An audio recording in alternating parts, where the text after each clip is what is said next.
Good morning and welcome to the final match in the 2017 Atlantic Classic Platform Tennis Tournament. We are live from Canoe Country Club in Summit, New Jersey on Paddle Tennis TV, Facebook, and YouTube. I am Patty Hogan and I am joined in the booth today with George Wilkinson and Anthony Casamano. And we're going to just give you a quick preview of players you're going to be seeing here. Anthony's going to give us a run through how the players got here, and we'll take it from there. All right. George, can you tell us about the players? Yes, we have the number one team in the country, Drew Broderick and Jared Palmer. They won this tournament last year against Mick Adoya and Dan Regan. They are the number one seeds here, and they're a force to be reckoned with.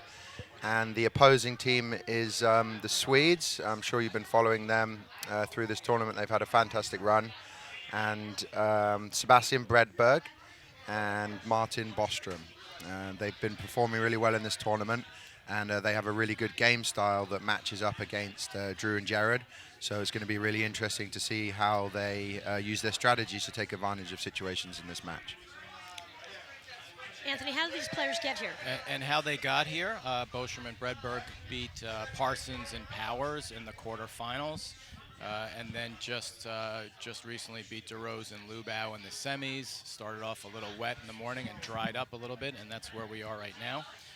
Broderick and Palmer had a quarterfinal against Carl Levenot and Showman, and then won the semis last night over Dan Regan and Mick Adoya. So that's where we're at. It's dry right now, and we're just about ready to get on the court. We'd like to thank our sponsors, Harrow, BMW, and True Vodka. And we have a little game going on this weekend. We call it the True Vodka, True or False. George, you're getting the first question for the finals. Are you ready? I'm ready. True or false? Anthony Casamano won this tournament in 2011 with Steve DeRose. True. Excellent. Off to a strong start here. The fans are happy. Their Bloody Marys just got better. Who'd they beat in the finals? Absolutely no idea.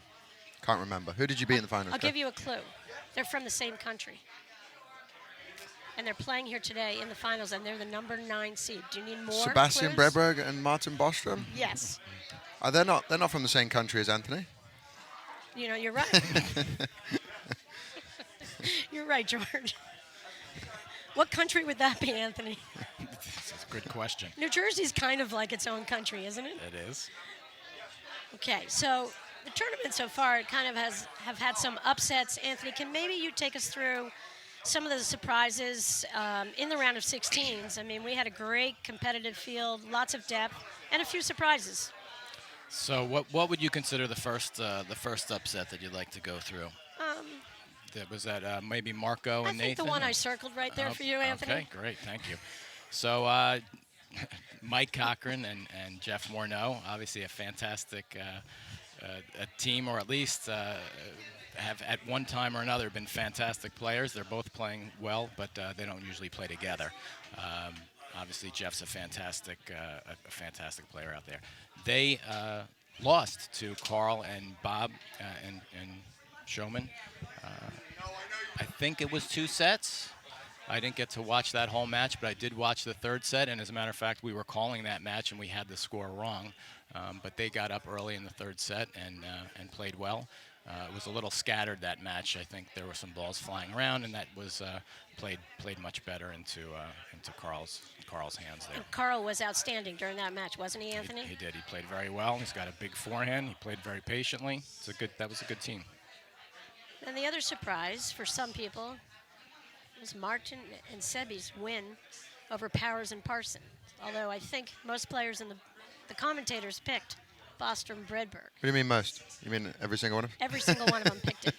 And I think that's the point about why we believe Bostrom Bredberg have a really good shot, George, in the finals here, because they do play as a team. It's going to be a tall task. None of us are picking them if we had to bet $5. Right. But what do Martin and Sebi have to do here? They have to play exactly the same way that they did yesterday in terms of strategy, taking chances in the backcourt, because honestly, I don't think there's any team in the country including Johan and Mark, that can beat Drew and Jared from the backcourt. I think if Drew and Jared are spending 51% of the time at the net against anyone, they're winning that match every single time. So Sebastian and Martin have got to be super smart with their backcourt play and find a way to get the ball through or over them, come to the net, and then establish the net and hold it more than Drew and Jared do throughout the match to win it.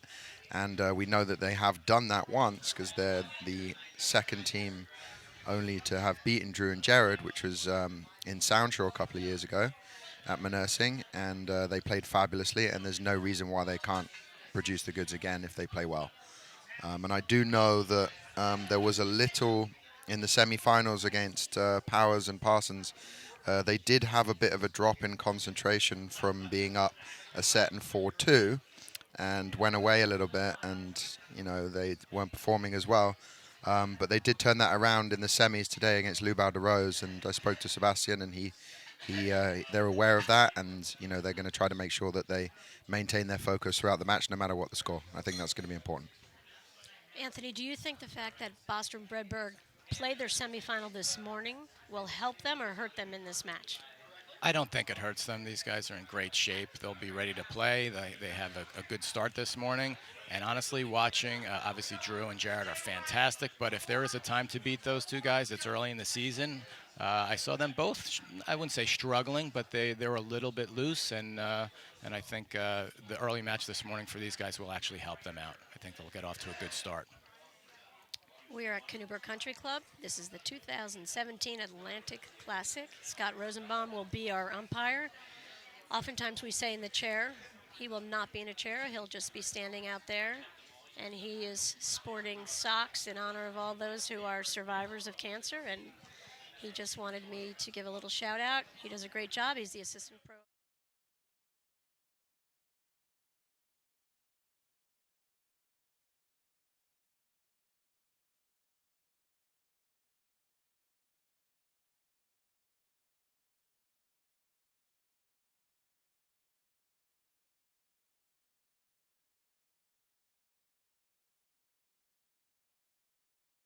They just have to do everything right that they normally would do and perform, and I think they have the big advantage in this match. I saw some of the semifinal win that Martin and Sebi had over DeRose and Lubao, and I saw Sebi taking advantage of his quickness, kind of pulling a page out of Jared and Drew's playbook, where they really worked well together off each other's shots. And Sebi's quickness, he did some all-out sprints, just took charge, blitzed out of nowhere, and his quickness and his quick hands really made a difference there in that second set when DeRose and Lubao were kind of coming back, and you thought maybe it was about to go 3 sets. You're going to see Sebastian all over the court at the net with blitzing and fast play and making the most of his athleticism more than you have seen in any of the other matches. He's super ready to win this. He's fired up. He's focused. He feels great. And he knows they've talked about the strategy for this match inside out. There's going to be no confusion on the court. They have a game plan, and they're going to try to execute it, and we'll see how it works. Now, the fact that we're underway, are you allowed to reveal their game plan, George? I'm allowed to, but I'm not just going curious, to. So you're going to be my... I'm going to ask you questions you don't have to I am answer. concerned after yesterday, the fact that Mark Powers had an earpiece on and he heard me after I told him he couldn't do the cut drop shot, and then he did 2 in a row. I'm a little bit worried that Drew and Jared might have that earpiece in now, so if I reveal the strategy, it's going to be 2 sets. It's good thinking, George.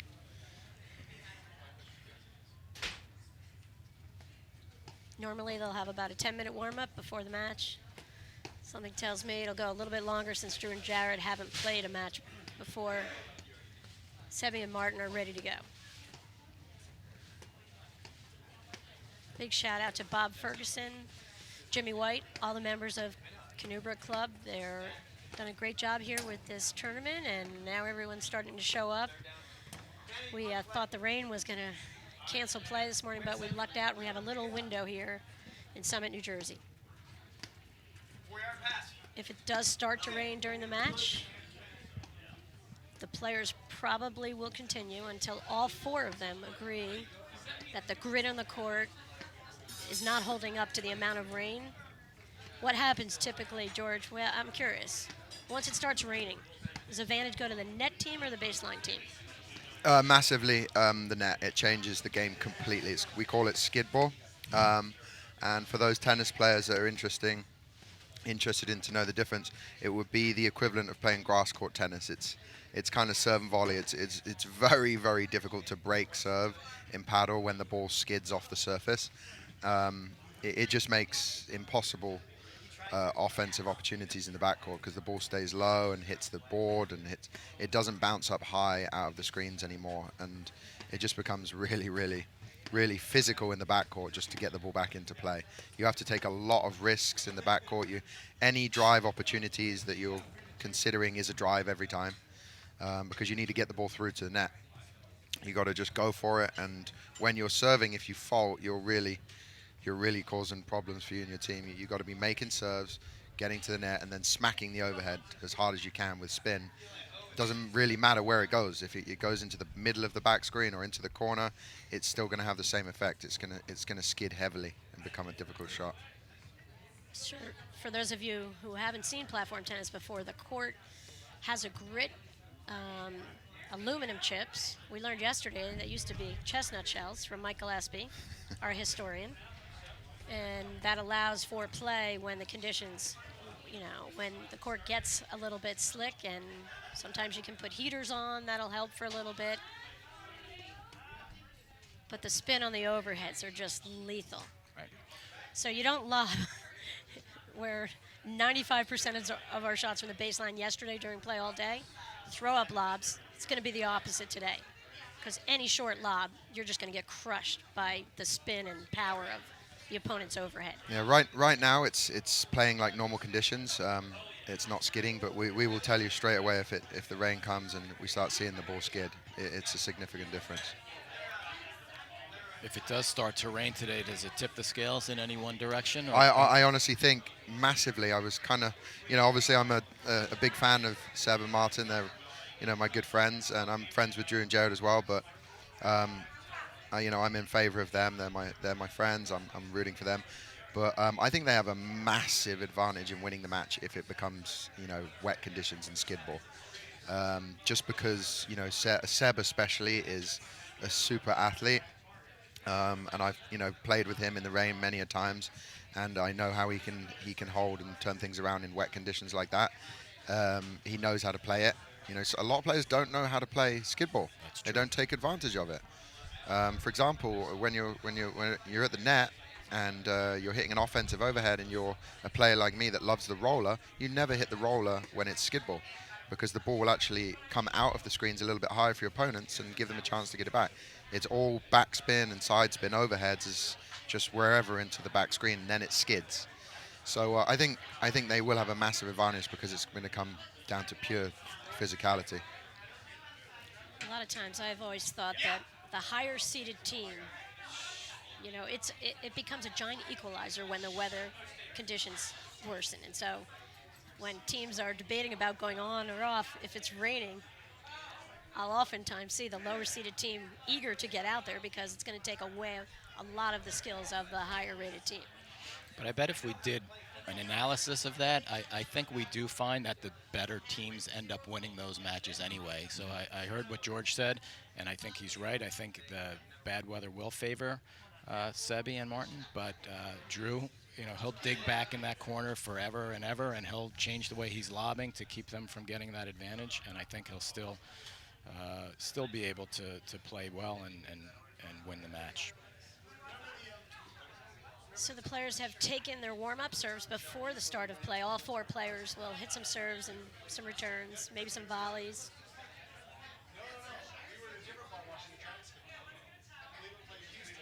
I think a big difference in this final compared to a lot of the other finals that Drew and Jared have played, Seb and Martin and most teams that, other than Mark and Johan, that are coming up against Drew and Jared in a final, it's a massive stage. There can be a lot of nerves going into that factor. They know they're up against something that's going to be very difficult to complete. But Seb and Martin, I feel like they're not in that situation. They beat them before. They know how to play, and they have the experience. It's not their first final. They've been here before, so I think that's going to be a difference for them. It's going to be helpful in this situation. And that's Bostrom serving to start the match. Bredberg in the dark top up at the net. Drew is the lefty in the ad quarter on the baseline, and Jared Palmer is the righty out of the deuce court. Bostrom Bredberg won the first point. 15 all.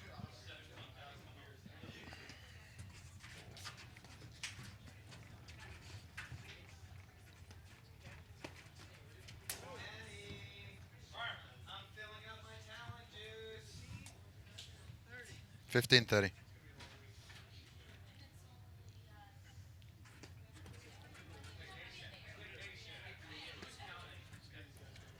I don't want to see Seb and Martin give up the net on drives too much like they normally do, because it's going to, play into factor with that percentages being at the net or not.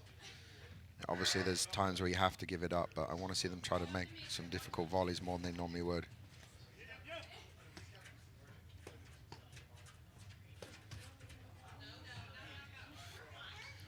Jared hit a lead cord there that hopped out.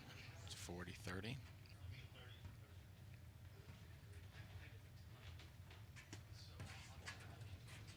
So you're going to see a good example of what we were talking about yesterday. Martin, a couple of us think that Martin has the best serve in the men's game, but it's really not going to do anything against a player like Drew. Drew's not going to really take any chances on it. I honestly, if Drew doesn't miss a single return against Martin, I wouldn't be surprised. It's really not the serve in itself that is, the effectiveness. It's the package, serve and volley, what you do afterwards to take the point. So even though his serve's incredible, Drew's going to neutralize it. And that's game to the #1 seeds and a breaker serve straight away. So I think your point, George, about giving up the net, even there we saw Sebi kind of backing Yeah. up on Drew's shot. I was a little surprised. Drew didn't look like he was winding up to hit the tar out of the ball. He just kind of caught Sebi off the net. They looked a little flat-footed that game. Martin hit one long drive and a loose overhead into the net, and then a missed volley there. So just working out the nerves probably right now. Drew Broderick serving. Atlantic Classic final. No rain currently.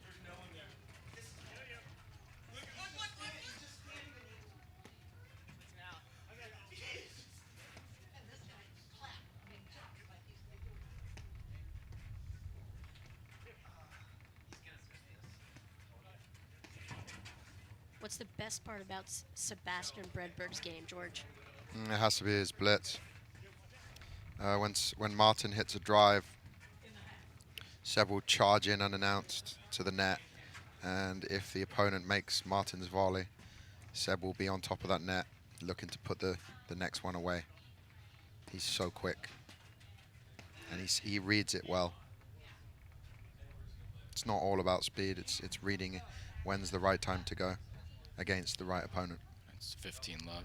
Sebi hit a volley a little bit long there. And Bostrom, besides his serve, what's the best part about his game? What are we going to see a lot of, hopefully, for... I'd say his ability to drive off both sides. I honestly couldn't tell you if his forehand's better than his backhand drive, but both of them are stellar. So I think his forehand drive's a bit heavier, but his ability to drive some undrivable balls on the backhand scares me. I mean, I think it's his strongest part.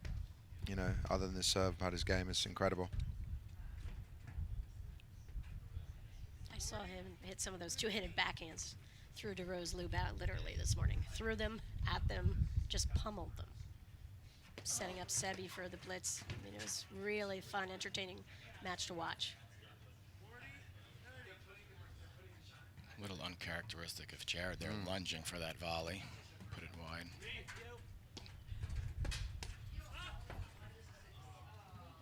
It's a bad overhead from Jared. You don't really see that. Nope, and a big forehand by Martin took advantage of it. Oh, Yeah, it's a good time, sir.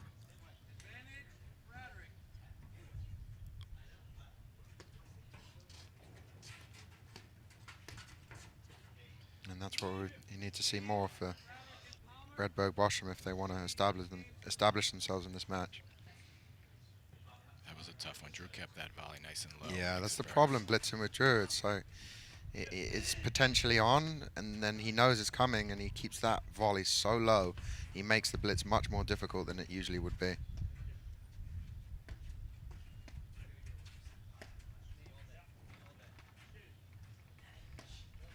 We talk a lot about Drew's patience and discipline as a player. I never hear much discussion about his serve, Anthony. What do you? I think his serve is underrated. Drew serve? I think he's an incredible server. Absolutely. He gets it in all the time. He moves it around the box. He's got that nice kick to it. I mean, and then he's got the like George said, and it's the package, right? So he gets behind that serve, and he's going to make that volley, 19 out of 20 times, if not more. So you could tell he's never stressed on his serve. He puts it where he wants, and he's right behind it. I think the most annoying thing about Drew's serve is it's not necessarily the hardest, fastest serve, but it's so consistent, it's so accurate, and the fact that his serve's in the air longer than most other guys' serves gives him more time to get to the net and get balance for his first volley. There's a reason that he, doesn't miss volleys, and some other players do. He's so disciplined at not taking volleys that are reaching. He'll let them go through, and he's always still and balanced on contact. And having that fast serve sometimes doesn't allow you to do that.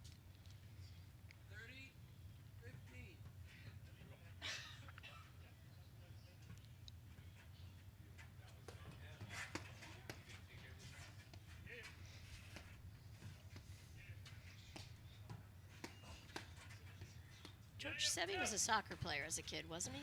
Yeah, Sebi, he's his parents, if they're watching, hey Busa and Seb's mum, Sebi wanted me to mention this actually, that Busa, his father, their characters, I've spent many times with them. They're great people. Busa's a recreational athlete, as Sebastian says, and his mum is a mathematician. So Sebi, I don't know where he got the genes from, but he's quite an incredible athlete. The other day, he has a video of him. Someone challenged him to do 100 soccer keep 'em ups, like juggling the ball with a tennis ball for 100, and he did 260. He's an incredible athlete all around. It's annoying spending so much time with him because I always come up second best on the ping pong table, in all the sports that we play. But no, he's a great athlete all around. He's got a good mental game as well. I saw several times this morning in the semifinals where the ball would be rolling his way and he would kick it up in one foot and kick it back over to his opponent. Spot on. Yeah, every time.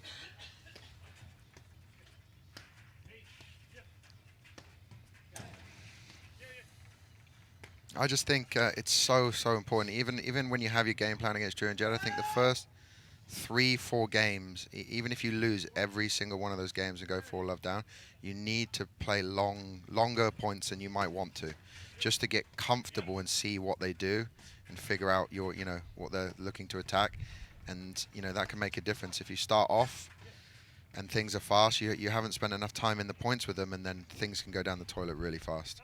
Right, and I would say that's what happened in the first two games, but this Right. third game has already been twice as long as the Yeah. first two combined, which is important for them. Sebi was backing off the net there. He told me he wasn't going to do that. He's lying.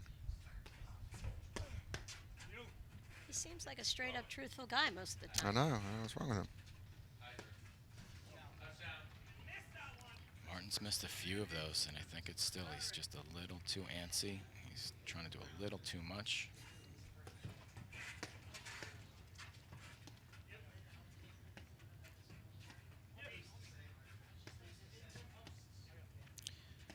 It's just so tough against Drew and Jared. I mean, every single team at some point, they lose the will to want to win. They just drain you. Let's just hope that doesn't happen too quickly here.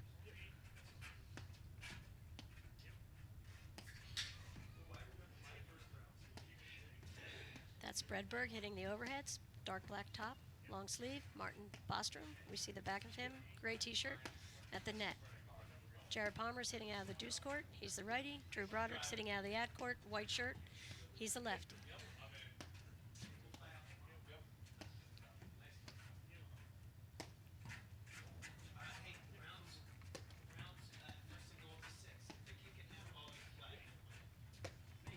So, George, I know you said you were going to not disclose the strategy here, and so I've been trying to figure it out, and I actually haven't been able to figure it out yet.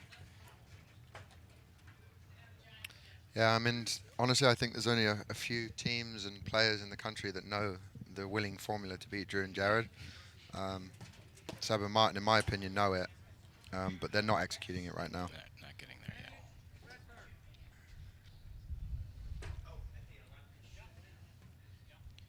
I just think it's so difficult to hurt, especially Drew, making him move horizontally in the backcourt. I think you have to force him to move vertically towards the net and then back and get him scrambling a little bit and off balance, which is very difficult to do.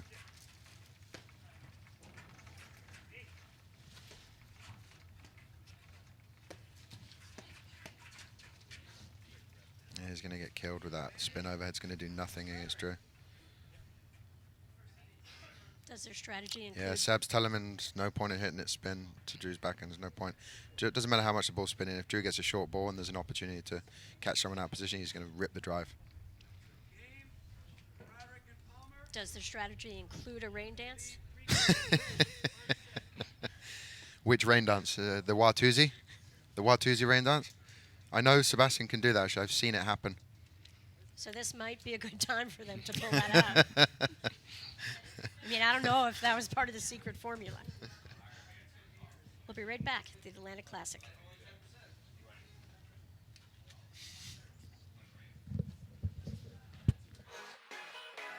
Hi, I'm Marissa Hunter with the Celebrity Motor Car Company, and I'm coming to you live from the all-new BMW of Springfield. As soon as you step through the door, you'll notice a difference. Have you ever wondered what it's like to shop like a celebrity? BMW of Springfield offers a unique VIP shopping experience like no other. Sales or service, parts, accessories, no matter what you're looking for, they'll set you up and take care of your every need. Get the status you deserve and the value you expect. 2017 Atlanta Classic. Classic hosted by Canoe Country Club, Summit, New Jersey. Jared Palmer serving. Palmer Broderick up 3-love first set over Bostrom and Bredberg. I'm Patty Hogan, joined by George Wilkinson and Anthony Casamano.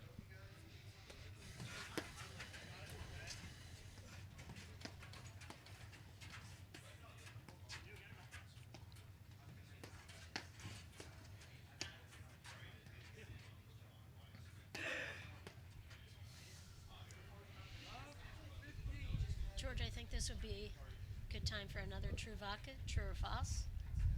Anthony Casamano won the New Jersey Men's League Classic with Dave Omuller one time. True or false? Sorry, ask the question again. Okay, ready? True or false? Anthony Casamano won the New Jersey Men's League Classic with Dave Omuller one time. True. He won it at least 7 times or 9 times with Steve Holler. True.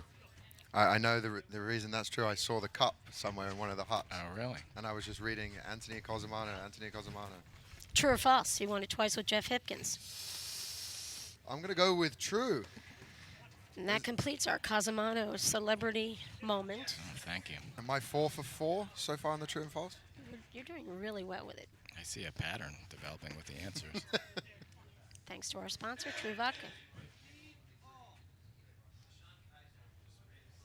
So I don't know if Sebi and Martin spoke a little bit more on that changeover, but they look like they're coming out a little bit more aggressive. They're driving, blitzing, putting a little bit more pressure on in the first couple of points.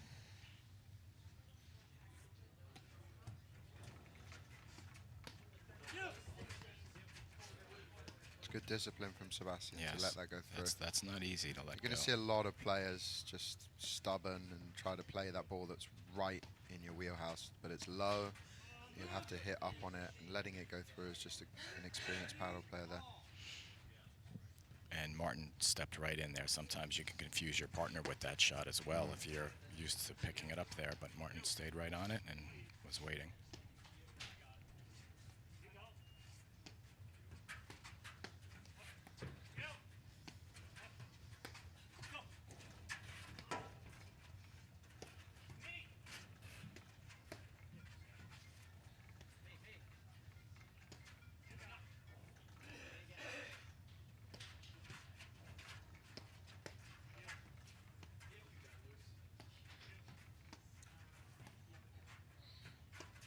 like to see Sebastian blitz on that one. He put the ball on Jared's feet. Jared was on the service line. And I was expecting him to charge in there from nowhere. And he misses the next drive long. And he hasn't been missing that new shot of his. It's a different story when you're trying to get it through Drew and Jared, though. That makes that extra bit of pressure. Every point becomes more important to win. It's Martin Bostrom serving down love 4, first set. Finals of the Atlanta Classic. That's the shot I like. It made Drew move vertically up the court. Even if he gets that back, it's an opportunity to volley behind him, make him scramble back to the back fence. Nice pickup. That's as good a serve you're going to see in the game from Martin. Absolutely. And it came back.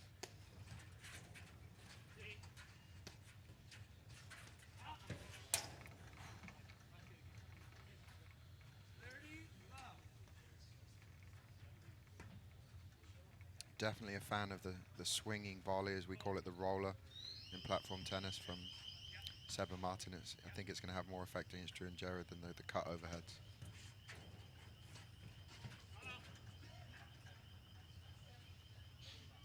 Jared went wide on that one. We're going to see that serve all day. Moving Jared all the way across the court. He very rarely misses that screen shot off the back screen, but Martin really moved him over wide on that one. That's a good play. Oh, great volley, soft hands. Yeah. All right, so they're on the boards here.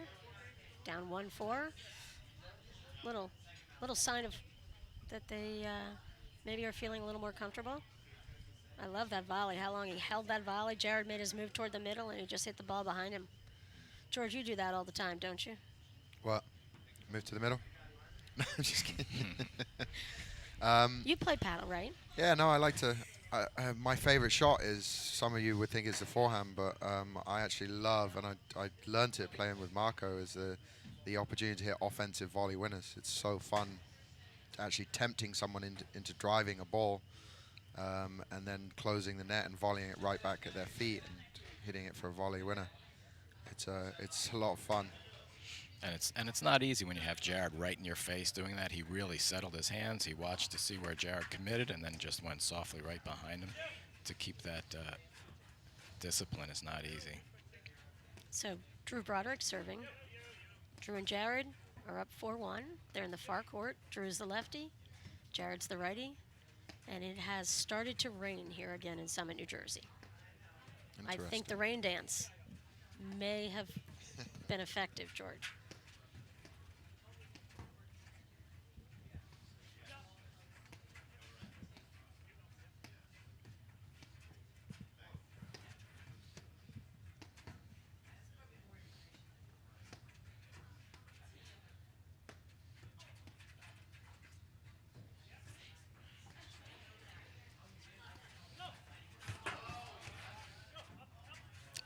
Great pickup. Something you see from Martin there, he's really worked on his fitness and his speed. He was on that like a flash, that drop shot.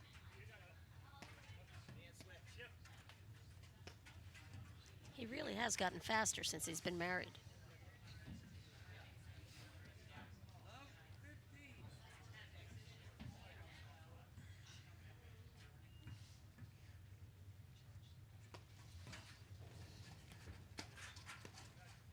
I think one of the most important things as well, what I was saying earlier is, Drew and Jared, they just destroy your will to want to win. It just becomes, I've lost to Drew and Jared so many times, and in finals I've lost 6-0, 6-1, and I've felt lucky to get a game. And it's not fun, but I think if you can, it's very difficult to do it, but if you can just try to have fun in every point, regardless if you win it or lose it, then it takes some of the pressure off. And it definitely makes a big difference. If everybody when they play against them, they say how important it is to make sure that you every point you play well, you're focused, but it puts even more pressure on you. Sometimes you make more errors just because of that reason. I think if they just try to have fun out there and do some cool stuff, it's going to let them play better. You're absolutely right. If you get in your own head that you just can't win a point, you can't win a point, everything you try doesn't work, then you just kind of spiral down. So enjoying the match, I think, will get you there.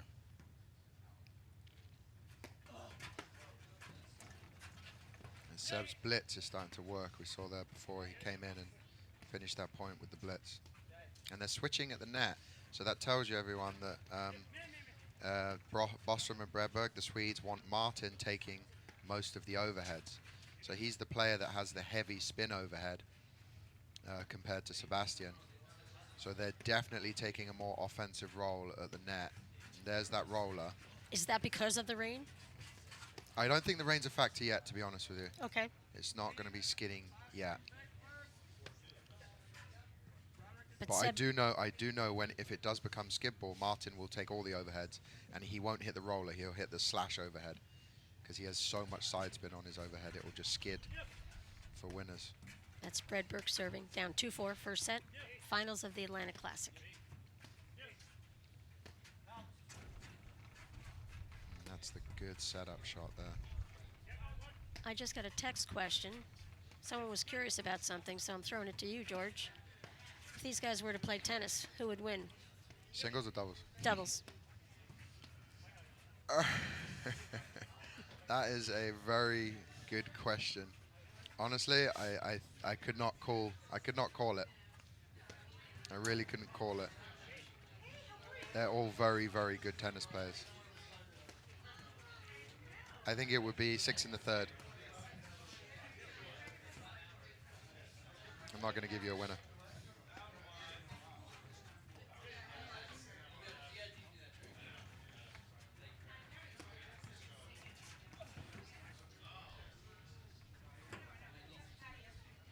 Not a high percentage shot for Jared there. He very rarely goes out of character and hits something like that, but sat up just enough to make it look interesting. I think we're seeing a significant difference from Bostrom Bredberg here in terms of their, not making so many errors. They're settled into the match and they've got the game plan is starting to work. It's good news for them.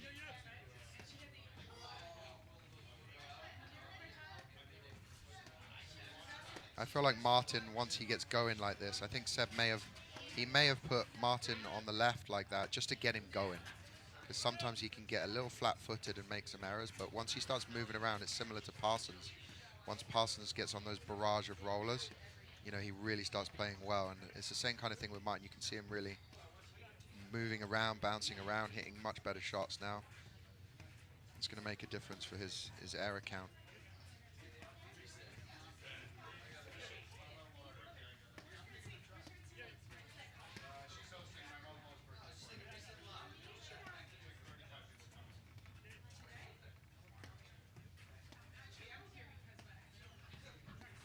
Anthony, do you think the heaters have been put on here? The court's looking a little drier in some It does. spots. It looks like they put the heaters on, which will give us a few more minutes of normal conditions. I think it's still, like George said, I think we're still okay. No one's changed their style yet. I haven't seen really any slash overheads, which means the ball's still sticking. But you can see a few wet spots out there, so we're probably getting close to a point where it might start to affect play. And this is where things can get really tricky in terms of playing the conditions, the rain. There's spots on the court that might skid, and you've got to be aiming for those if you're the overhead players at the net. Because if you hit, a skid ball shot into the wrong area, into an area that doesn't skid, it becomes an offensive shot for your opponent. You have to be really careful. This is a great point.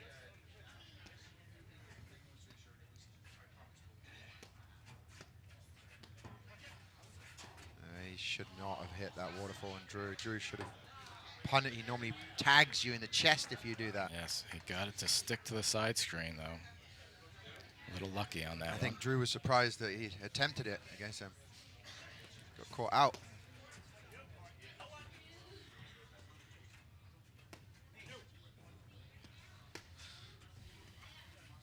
George, I'm curious. Why doesn't Drew hit more forehands during play? Off the deck. Drew by far is the most calculated player. I just think it's something as simple as You know, he weighs up the advantages and the disadvantages to every single decision, every single shot against every single opponent. I don't think it's valuable enough for him to do it.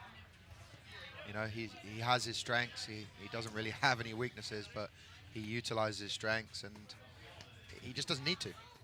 He knows the winning formula, and he's not going to change that until he starts losing often.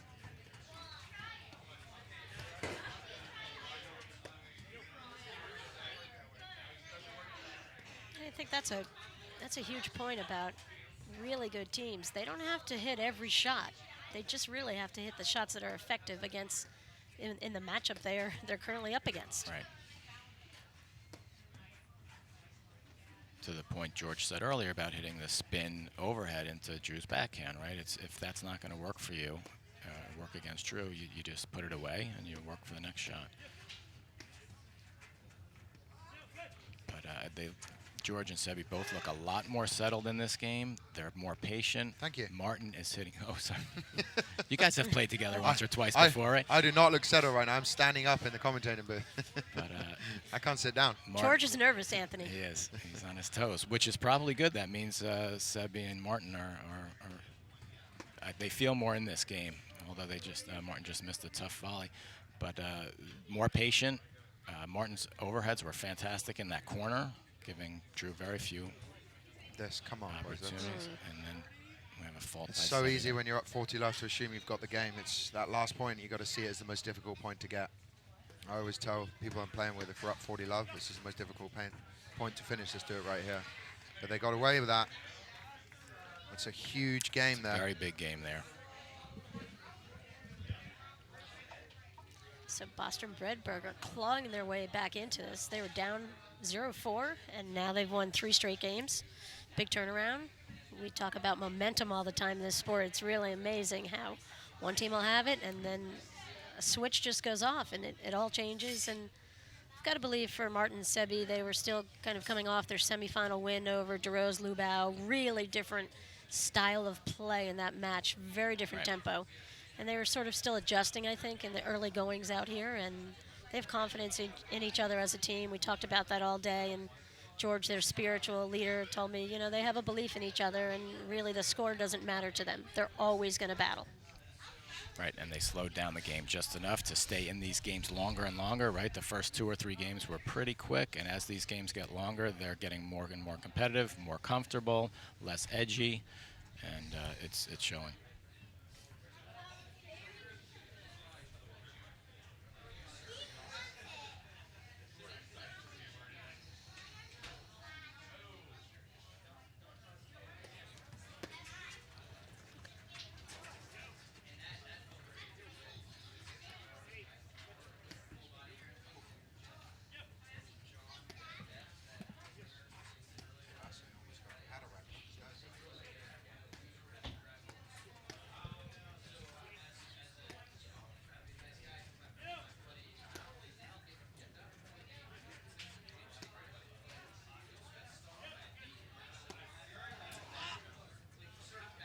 Shout out to some paddle fans around the country who are viewing this on Paddle Television TV. Shout out to Heather Propp out in Ohio.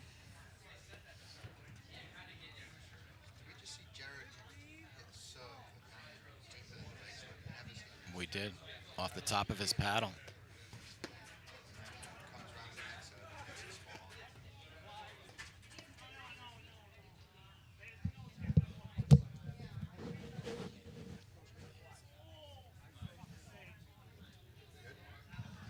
Shout out to our current national champion, Floor Bostrom. We know who she's pulling for. We're sorry she's not here to watch this in person.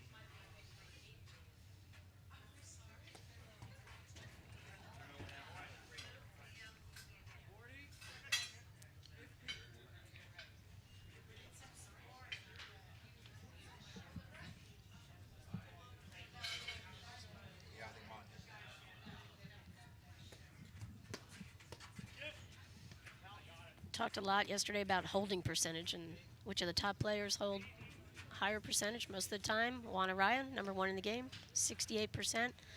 Second, No. Jared Palmer. Jared Palmer's #1, I thought. Juan was second, no? You know, Let's ask Graham. I coulda Graham have it McNerney, if you're backwards. watching, can you confirm that for us? Yes, text it into us, Graham.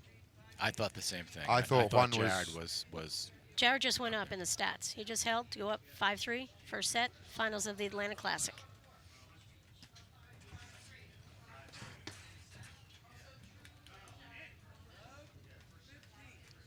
Mark Fischel knows lots of stats, and maybe he could chime in and send me a text with that information. Who's Mark Fischel? He's some guy, plays a little bit of paddle out on Long Island. Oh, yeah? Yeah, he's got game. Good guy? He's a really good guy. Got it. One of the biggest fans of platform tennis. Really? How have I never met him? You may have seen him at tournaments. He calls a lot of matches.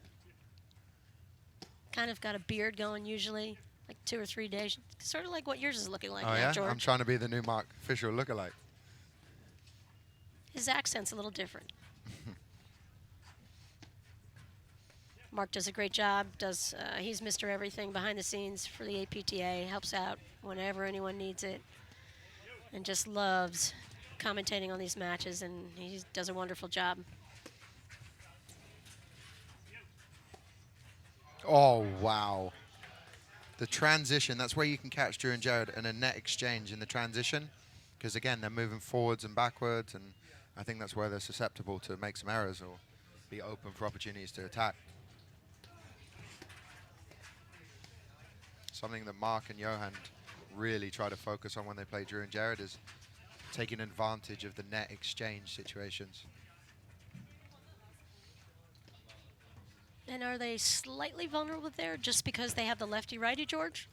I don't think it's lefty-righty to do with it. It's they're just not as comfortable moving forwards and backwards. They're so solid in the screens when they're established on the baseline. You know, I would say Drew better than anyone by far. His screenplay and understanding of spins and offensive, you know, he doesn't miss balls in the backcourt in his corner, but he does when you get him moving forwards and backwards. That is, I wouldn't say it's a weakness because everybody struggles more with the vertical movement, but it is something that, you know, if I was playing him, I would look to take advantage of every opportunity. Little casual overhead there, and Jared made him pay the price. Yeah, Jared jumped right on that. They're a little bit up and down with their performance right now, Seven Martin, which they did not do in the semis, but But they are right here in this match. yeah.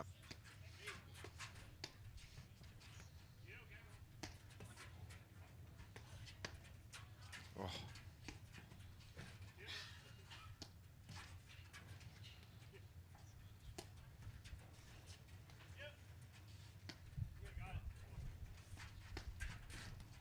So I would like to see Martin volley that behind Jared. He had an opportunity and he went cross court, caused the shift to Drew, who was on home base, ready to do an offensive lob. George, do you feel I'm getting a sense with Sebi and Martin? They're going back and forth. They're hitting their overheads, a few to Drew, a few to Jared, and it's creating some separation between them on that side of the court, which Yeah. I think leaves some opportunity for Jared to hit Yeah. those balls. Yeah. That would you think focusing on one or the other would help more? Yeah, I think they should. I think that they should pick a little bit more one player and then attack the other player at the right opportunity. At the right opportunity. And then play a few to that player. If there's too much shifting going on, Drew and Jared will pick the spot on the lob and then get you out of position at the net and get an opportunity to drive when you're not next to each other at the net, and then that's when the errors come on the volleys.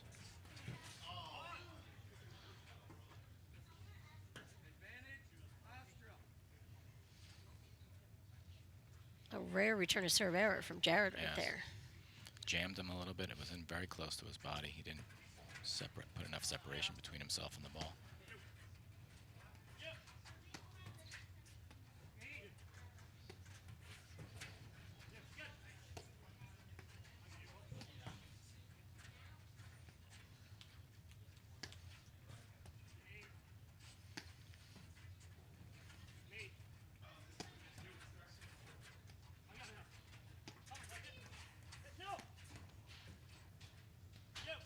Drew let him off on that one, my goodness.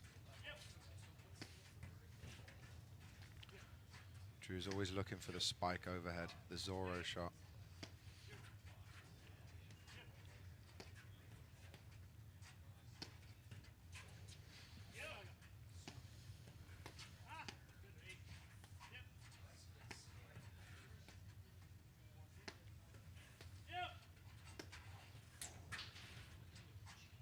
Go behind him.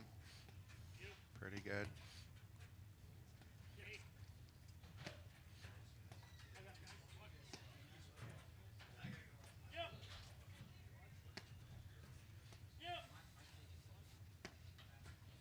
So these points that get long like this are very important.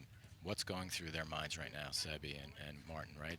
Where should I be hitting the ball? Right now, everything they're trying is it's not great, it's not bad, it's just staying in the point. Do they feel like they are in control at this point, or do they feel like they're waiting to defend the next offense opportunity from Drew and Jared? Yeah, I think it's more of just a neutral situation. These guys are all, they're so aware of when they've hit a good shot and when they've hit a bad shot. Oh, wow. And it's just a neutral situation. Nice move. Wow. Way to see the lob. Was Good that blitz. Martin? That was Martin. That was Blitz. Martin. Wow. At a great time in the game there. I thought that was Sebastian. He's looking fleet of foot again. So, I mean, we have a wonderful match. This match, I mean, it's really turned into a match. Unfortunately, it's starting to really rain a little bit harder out here. Yeah, this is where it could get very interesting. The game is going to change. Who's the serving team right now, George? It's Drew. Drew. And Jared. So, big advantage right now. Drew They're and gonna have Jared a would have massive been, advantage they to would have hold been here. very happy to get out of this set in that last game and have one under their belt before the weather gets bad, because I think it's going to stay like this for a while. So you're definitely going to see Seb and Martin take big chances on the return to serve here. They're going to be aggressive, trying to get the ball through and get to net. Like so. George, how do you adjust your drives when it starts raining and the ball's skidding a little bit and you know Hard. you have to drive? Harder and more of them and at the person's chest. Less spin? Yeah. You try to spin the ball, slip off your paddle, and go all over the place. There you see that slash overhead that skidded in the rain. It's just ungettable. Yeah, you have to be willing to just hit the drive as hard as you can at the guy's chest, and maybe it would be going 5 feet long, but if you go at the person, it's difficult for them to get out of the way. You try to drive the ball through them, you hit it long, you lose the point. Broderick serving, 30-15, up 5-4. Got to be a drive. Nice.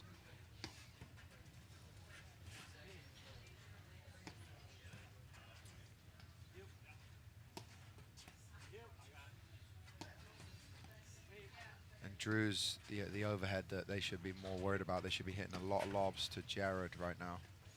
When Drew gets that cutter going, there's the skid.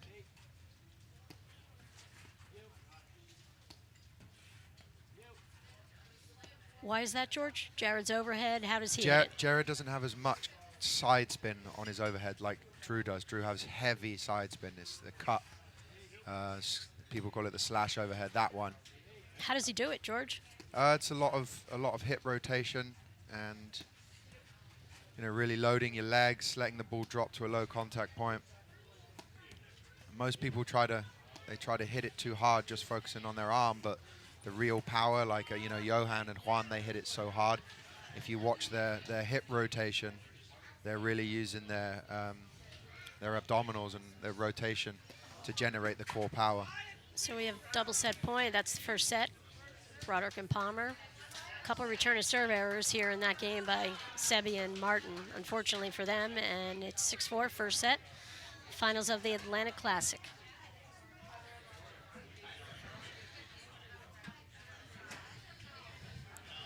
Anthony, can you give us a quick summary of what happened from the round of 16s on here, top to the bottom of the draw? Just for those viewers just joining us, wondering what happened to their favorite teams. All right, so we'll go from the round of 16 on the top half of the draw. As we said earlier, actually I don't think we went back that far. Broderick and Palmer beat, actually, it was a really fun match to watch. We were watching it during lunch. He beat his brother with Blake Anderson. Fun match to watch. Morneau and Cochran, we heard lost to Lebanon and Showman. Down on that bottom half of the top half of the draw, Nathan Lefevre and Marco Grangerio lost to Andrea and Javier. So that was one of the upsets we saw as well. Heil and Englander lost to Dan Regan and Mick Erdut. That was a shocker, wasn't it? That was a shocker. On the bottom half of the draw, DeRose and Lubau beat, who'd they beat? Henry Walsh and Clinton DeVries. Stulak and Louis lost to Casamano and Kraft. Bostrom Bredberg beat Boris and Roman. And towards the bottom, Powers, as we talked about in the upsets, Parsons and Powers beat Lucas and Victor Vidal. And that wraps up the round of 16. Should we have a vote who has the most pretty umbrella out there? How come when you go to a sporting event, everybody brings golf umbrellas? Why is that? We are at a golf club, George. That's a great point. That is a great I'm point. just going out on a limb with that answer. Do you think they brought their clubs with them as well, just in case the weather clears? Exactly. So we're heading into the second set of the finals here. Looks like Bostrom will start the second set off serving, which is great for Bostrom Bredberg. And here we go.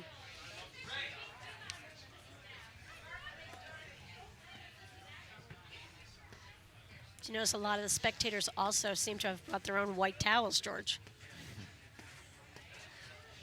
Maybe it's humid out there as well. Everybody's sweating.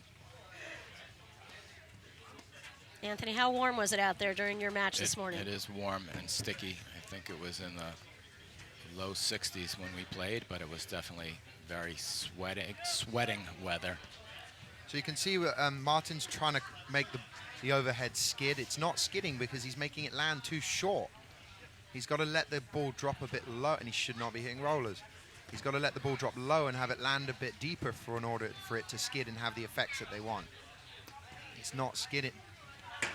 That one skidded a little bit. So what you'll see here sometimes, and George is mentioning it, is that you get almost a little bit too caught up in trying to skid that ball and trying to spin it so much that you're not really making the right selection, right? So you're thinking in your head, spin it, win it on one point, and it's very difficult to do that. So you do have to let that ball sit a little bit, put some side spin, and actually get it deep in the court. And once it skids deep in the court, it's going to hit off the screen and go down. Very hard to pick that up off the screen with that spin once it gets there. You're going to see a lot of these guys laughing now with some of these points. It can get ridiculous. Yeah, it is just pouring out here. When you look up, it's Martin, I'm sure, just got lots of rain in his eyes. Yes, this will quickly become unplayable. So we'll see if they continue. Because of the only match, they could stop for a little bit and play could resume if we get a break in the rain. Doesn't look like if they decide to stop. My guess is they're going to play. I think you're right, George. George, you're always right, it seems. I don't think any of these guys want to be hanging around all day. Oh, what a get from Jared. And it's not like golfers. I mean, golfers, starts raining, their caddies hold the umbrella for them. They go to the clubhouse, hang out in the locker room. Paddle players, they stay out here. If I had an option to play in rain or shine, every single time it'd be rain. I love playing in the rain. It's not just because I'm from England. I grew up where it rains every day. I love playing in the rain. It's fun. And the other reason, I think I have an advantage against other people because they see it as not fun. I love it when it rains. So my old partner, Steve Haller, who I played with for many, many years, as soon as it started raining, his intensity dialed up. He loved the rain. He thrived in the rain. He had a very flat ball, and he enjoyed it. It was fun for him, and we won a lot of matches because he was enjoying himself so much out there. While everyone else hates it, he was enjoying it. So great hold of serve. Start off the second set. That was a big hold. Martin faulted twice in that game, and as George said earlier, you can't afford to fault in this weather, but he got away with it. Shout out to Joe and Karen from Dorset, Vermont, from the Dorset Field Club. They have some paddle up there, very active paddle community. A lot of people from New Jersey go up there, and they're enjoying the live streaming today. They're especially enjoying listening to Anthony and George, they just told me. So these games are probably going to clip off much faster than they were before. We will probably see a lot more hold of serves, and it could very well just come down to a tiebreaker at the end of this set. Jared Palmer serving.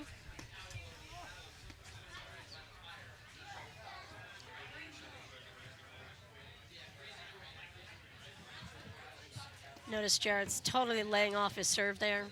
Got to Just drive kinda that. put the ball in play. All right, they've got the net. Now they have a big advantage. You can see that ball just skidded, Drew. An error that you'd never make if it was dry. Just caught up on him.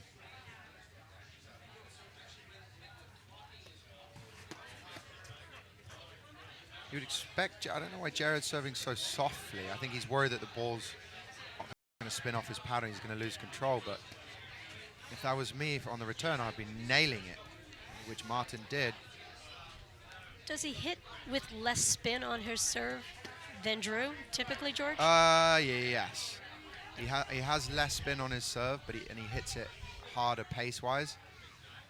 It's still a very good serve, and what Jared and Drew don't worry about as much as other people should.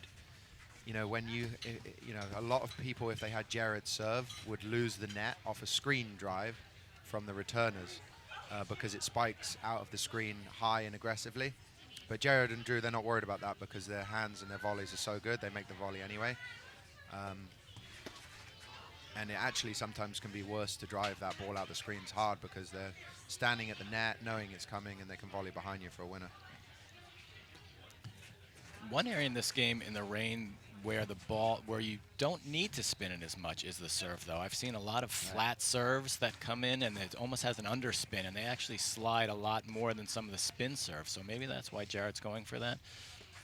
It doesn't seem to be moving all that much, though, but I've seen other flat serves that take off when they hit. Platform tennis paddles have a lot of grit on them, and this is where, in the rain, that grit does help put more spins on the ball. Drew is just ripping. Right, he's a lot of torque on those, more than usual. Savvy with a Great great move. blitz, and that's what he should have been looking for all day. That's a great move, and that's what you're looking for in the rain. One little opportunity to change the tides a little bit, because if you can break, you can, and Jared faulted there. We have our first break point, which is theoretically a set point, in my opinion. Yes, I agree. And, oh, jeez. Got to skid it. Wow, And there what it a is. break That's of third, ladies and gentlemen. And that came down to 1 point, one big move by Sebi to take that blitz. volley early. The blitz changed it, and that's what you look for in this kind of weather.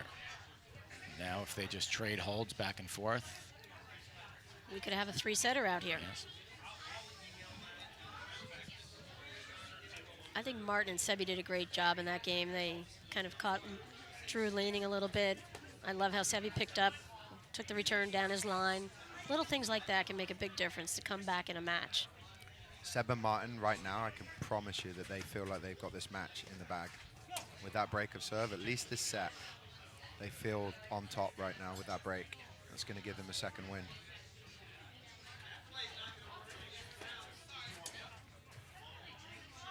That ball was long. That's 2 missed forehands by Jared. He's standing a little bit more back behind that baseline than usual to give himself a little bit more time to see it. It hasn't worked yet. It's still sliding. Even though Sebastian's serve is not coming in with a lot of pace, it is absolutely sliding out. He's just pushing it, but it's taking a quick hop, and Jared missed 3 in a row. One of the reasons Sebastian's serve is skidding well is because he has such a low contact point on the serve. He's not hitting it above his head. He's hitting it at shoulder height. And he has a little bit of side spin on it, which he knows is just enough to make that ball aggressively skid. You know, if you hit the ball harder than what he's doing, but you hit it from above your head down, the ball won't skid. Right. So he's intelligent. He knows how the court is and how it plays in these conditions. He's well aware of that. The last 8 points went by as fast as any 8 points I've ever seen Broderick and Palmer ever play. They are totally out of sorts here with this heavy rain.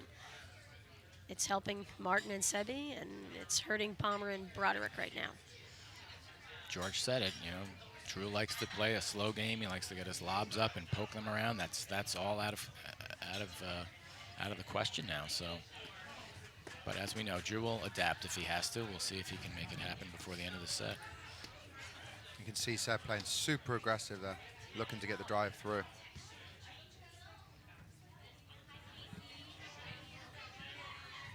And I like the play. I like that Martin was looking to go over and go up and take the net. Bye-bye. Oh, Oh my God. what a dig. Great dig. That was phenomenal. Jared didn't expect that to come over. Was a little bit off the net. And missed it. Jared wasn't the only one who didn't expect that ball to go over. And there's the athleticism from Seb. That get was super athletic. Great coverage from Martin. Tough one, a little deep.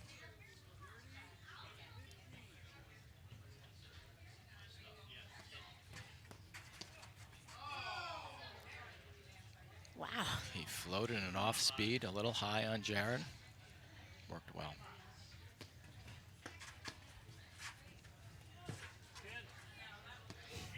Yeah, we're used to such disciplined play from Palmer Broderick, and they really look out of sorts. Makes all of do. us feel a lot better about the sport. Yeah, they just know. They are mortal. They know that they have to play skid ball paddle. It's not their ideal game, but Martin was all over that volley, but unfortunately hit it just a little bit deep. so this is what you're going to see with Martin's incredible spin serve. You're going to see it's going to be very difficult to return this serve. This ball is going to fly into the back fence.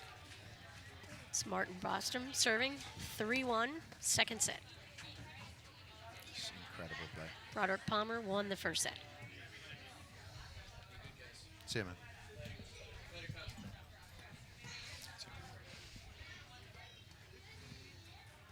That serve was wide, 15 all.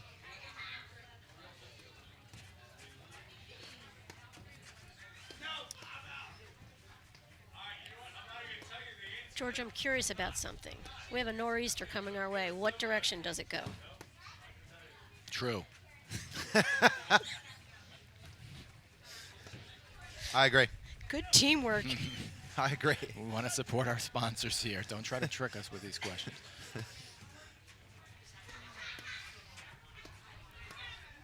Thanks to Harrow, BMW, True Vodka for their sponsorship of this event.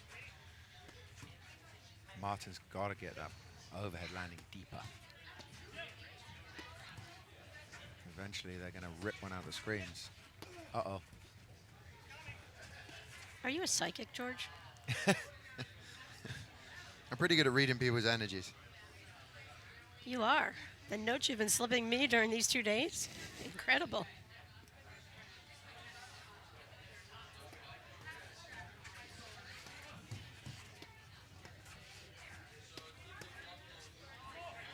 That's a great spot to pick from Jared. He calls the chicken wing error and went right at Martin's right hip. Didn't have to be super hard. It was an awkward volley.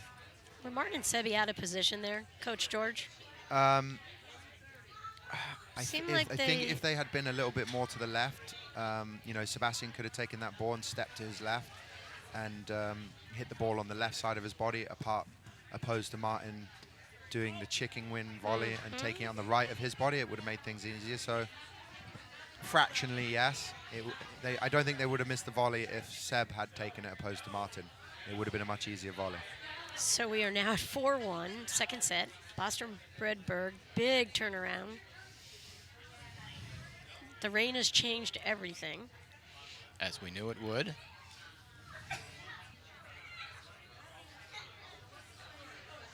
So far, it's definitely playing into Sebi's and Martin's advantage. They're playing much more high risk, but it's paying off. They've caught Jared and Drew flat-footed on the volleys, and they've both missed volleys. And if you can get those guys to miss volleys, they both very rarely ever miss a volley. So they are unsettled out there. I think the court's holding up actually pretty well with all this rain. I was surprised to see Martin serve to Jared's side. Not, it was still sitting up for Jared. So I don't know. Maybe it is still gripping a little bit, or maybe just the way that it comes in on that angle just doesn't lend itself to shoot across the screen. On the dry court, he can move it much more. Do we know if they put the heaters on? Because I don't see any steam yet. So the courts, folks, are heated from underneath. And normally when they're on with the wet weather, you see the steam start to accumulate up True and or around false? the players. True or false? More steam when it's cold? True. Nicely done.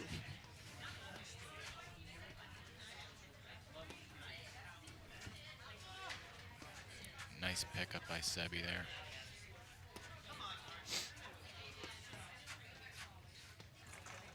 This is problematic. Drew faked him. Kind of surprised he didn't do more with that ball. That's a tough shot to execute with the wet ball. Yes. Because despite all the grit, it does slide on the paddle a little bit. May have seen a smidgen of a hint of frustration on that shot from Drew, which you never see. Martin went right at Drew with that drive, and Drew missed another one. So he's missed more volleys in the last couple of games that he's probably missed in all of last season. Well, You're spot on with that one.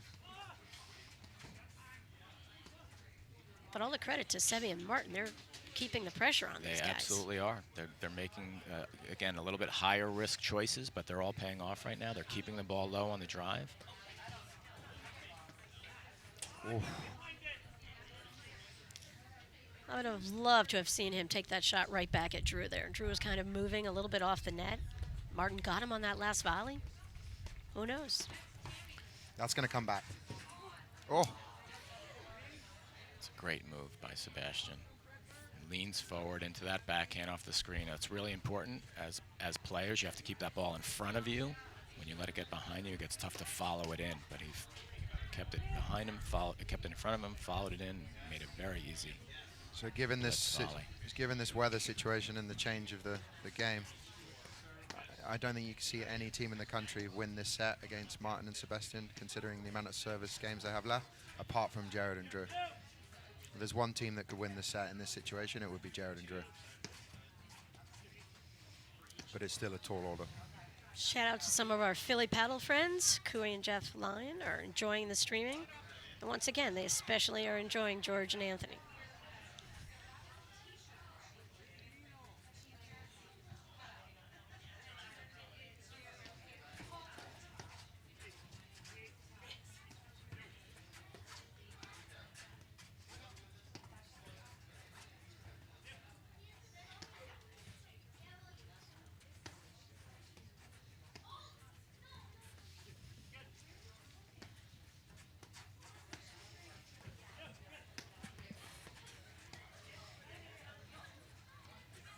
Wow, what a deep volley.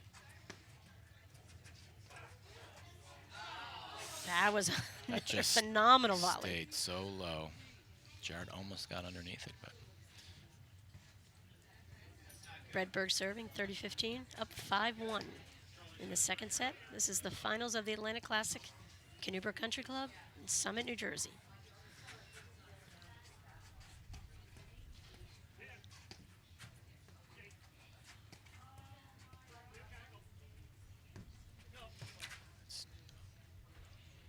looked like it might have hit the line from here, but I don't know. They called it wide. So we have double set point here.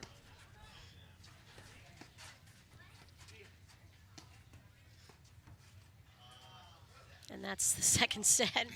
Incredible turnaround here That, for folks, was grass court paddle. Right. Bostrom and Bredberg now have taken it into the third set.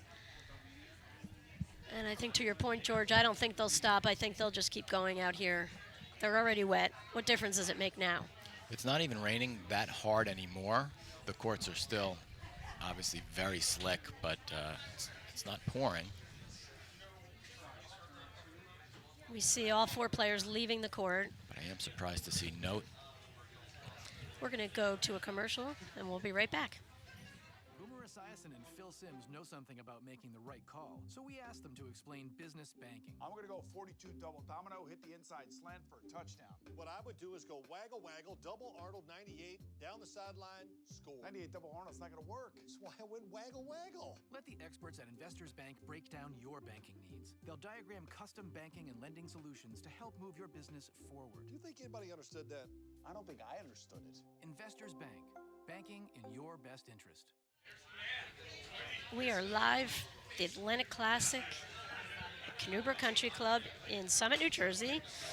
You are watching the finals of this men's platform tennis tournament event, and we have a rainy, warm day for this final. I'm joined in the booth right now by Anthony Casamano. Drew and Jared took care of the first set. Kind of good little battle, but no doubt in that first set. And then Anthony, it started to rain, and the whole match turned.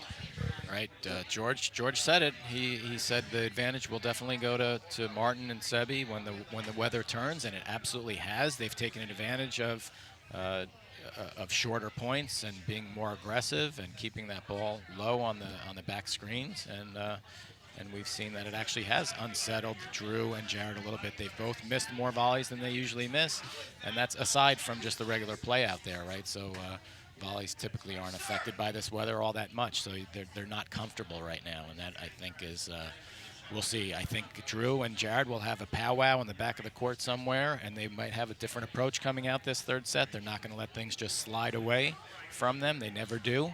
So we'll see if whatever they plan will have an effect. George, what do you think Jared and Drew will do coming out of this third set, out for the third set? I think they're gonna have a discussion in the on the changeover in the bathrooms, and they have to be playing more wet weather paddle. I still feel like they're playing their game that they would in regular weather too much.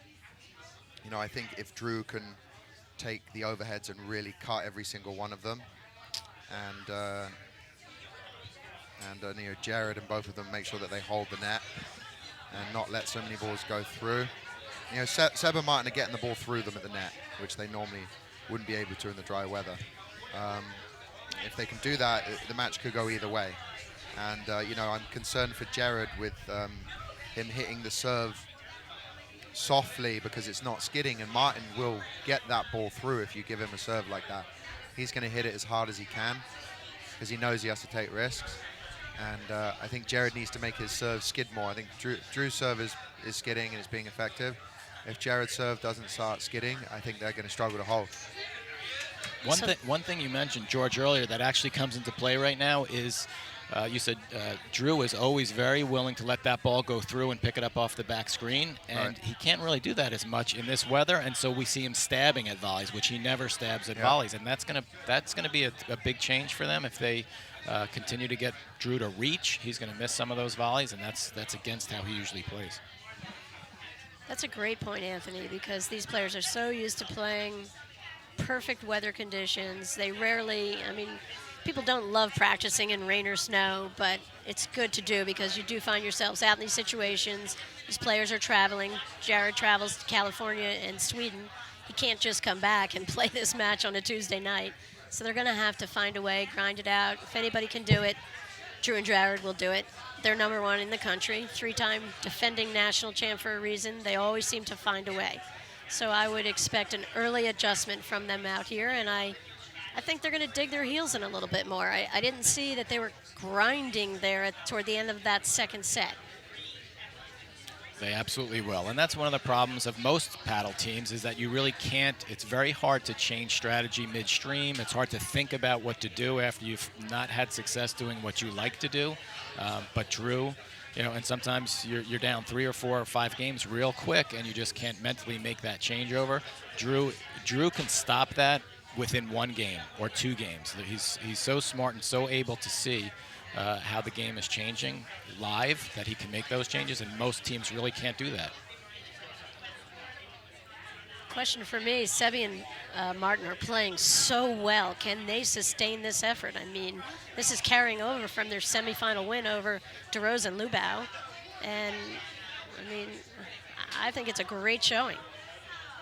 I think they But will. they're here to win Yeah, it. This is not to get to the finals. I think we're going to see two games in a row that Sebi and Martin play really well, and they're going to go. I feel like they're going to go up early, and it's going to feel like it's slipping away. But I think Drew and Jared will stick around. But I think they're going to get a good start to this third set. They have momentum. Their body language is good. They're excited. They're pumped up, and they feel like there's a light at the end of the tunnel for them. So I think they're going to come out very aggressive. Sometimes you just write it off, bad set, hit the delete button, and you just go on, and nothing else matters right now. They're all starting anew. It's one set, winner take all right here.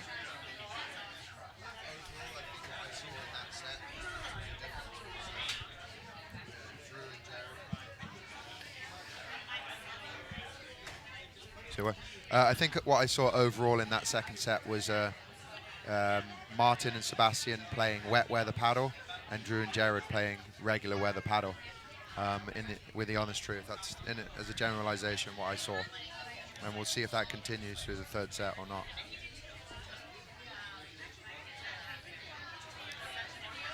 So Drew's got the ball in his hand. He'll start serving the third set, which could prove to be a huge advantage here. A lot of times, doesn't really matter. There's so many breaks of serve, the highest level in the men's game. But on a rainy day, it matters more. If anyone wants the ball for the first serve, it's Drew. He is mentally ready to take this game, and I think he knows this first game of the set is very important.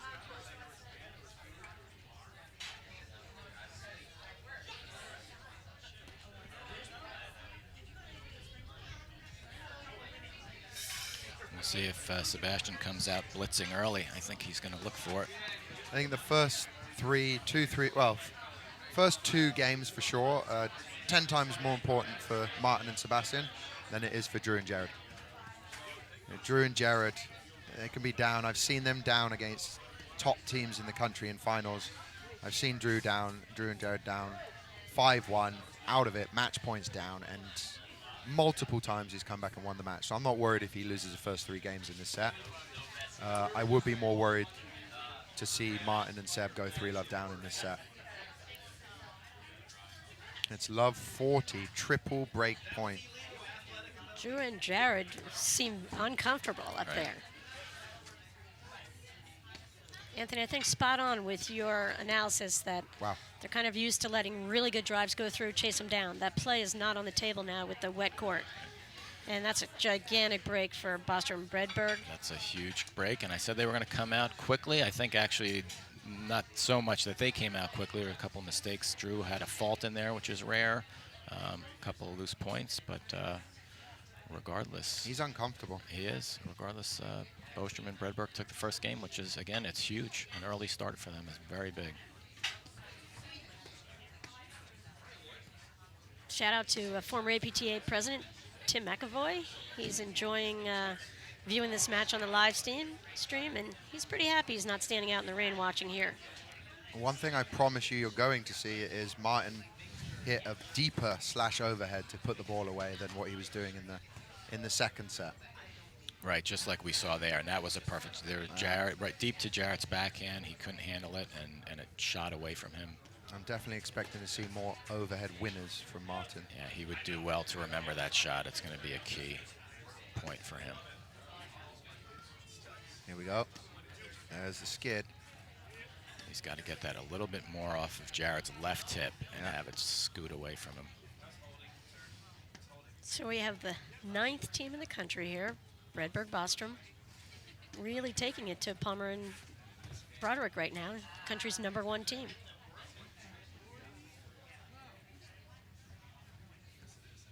It looks like the rain is letting up a little bit. That went wide. You know what? Everything isn't what you think it looks like. I don't think the rain is letting up on second thought. It's not pouring. It's not pouring. But the courts are already the way they are, right? They're not going to get any better at this point. They could get a little worse, but right now, it's definitely skid ball. That's a massive hold. Like I said, though, I'm really not worried yet for Drew and Jared, given their experience and their determination and their just raw talent at coming back and turning things around. I'm a little worried Yeah, because I was gonna I say, I'm have a little worried. rarely seen Drew Broderick miss a return of serve game point against him in years by that much. You know, I mean, it just looks like he took a swing at it and high risk. He does not really play that way.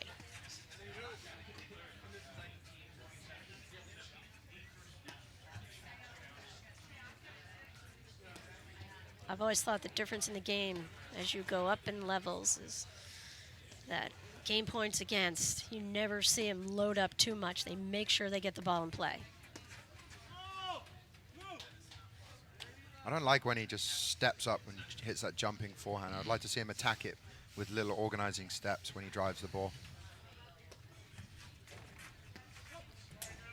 And what do you mean by organizing steps there, George? I'm No, curious. It's not necessarily speed in one direction. It's, you know, the amount of small steps you take to get balanced and get the contact point right before you hit the ball, so that when you hit it, you can be fully balanced.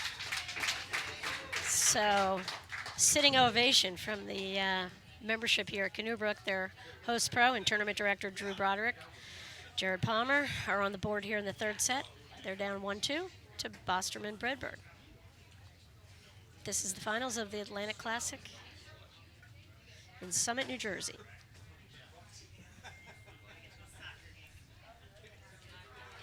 John Lubau just lost his umbrella, Anthony. He lost it? Well, Or How he- can you lose an umbrella? Yeah, did the wind blow it away, or he I gave think it to Ray someone else? Croster was holding it. He was caddying for John here during the final. If there's one person that could lose an umbrella, it's John Lubau. Looks like he's in the middle of making a big business deal out there.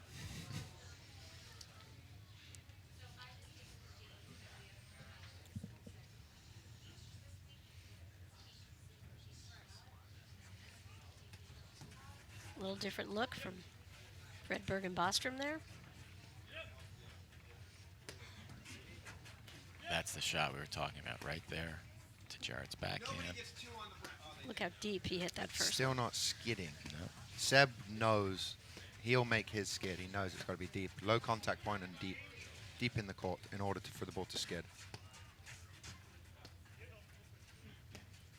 They're switching so that Martin can hit that heavy. There's the deep one. That's the one.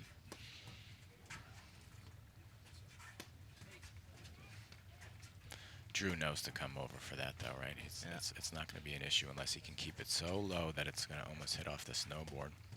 Uh-oh.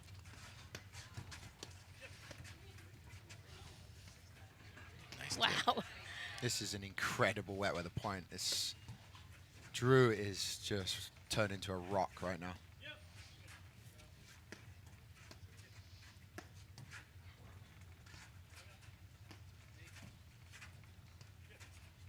George, I'm curious about something. How often will they change the ball in the rain? I think they make a decision at the start of the match. They can either do every 7 games or at the end of the set. So my assumption is they're going to be changing balls every 7 games during the set.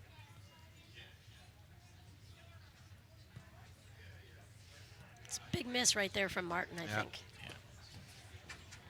That's going to fuel Jared and Drew. He is hitting his overheads in the wrong spots right now.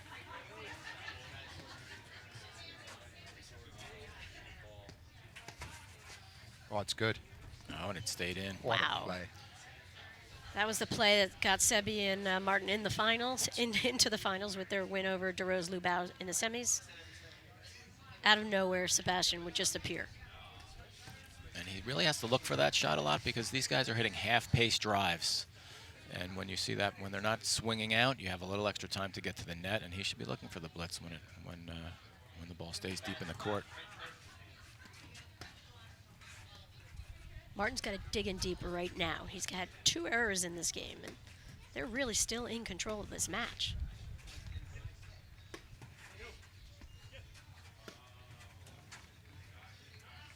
He loaded up on that one. You could see him drop the legs, George. He hit Yeah. it exactly like you wanted him to. Yeah. And If I was Seb, I would tell Martin to not hit every single one. You know, do some more push overheads because that's how you can just miss. Oh, what an exchange.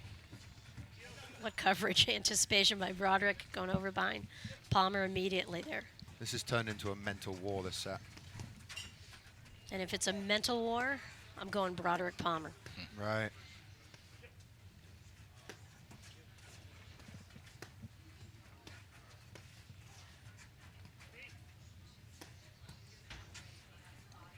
You can kind of feel a totally different resolve from Broderick Palmer here in this third set. Well, you mentioned it, George, though. Right now, Martin's hitting his overheads too much over his head. He's not letting them drop enough, which means That's he's the not one. That's the one, right? So let it come down shoulder level, hit underneath the ball, and there's no chance. I think I've just seen something here with this match. I think we're seeing the equivalent of a dry weather match where Drew and Jared might be playing against Mark and Johan. You know, Drew and Jared are just really not missing. They've gone into no miss zone, and you know, Seb and Martin are looking like Johan and Mark out there, just hacking away at everything, throwing everything they've got. Right, a little bit almost too aggressive. The big swing, and the harder you hit it, the more it's going to come off the screen. You have to balance it. I think this is a big point here.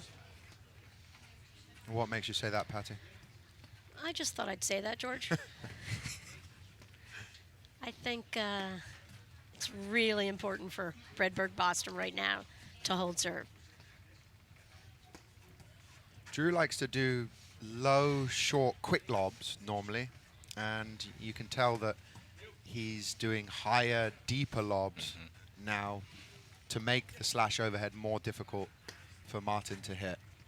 Right, he's forcing Martin to hit it higher up on his shoulder. And that's what Drew wants. That's why I thought it was a crucial point. When you say you read people's energy,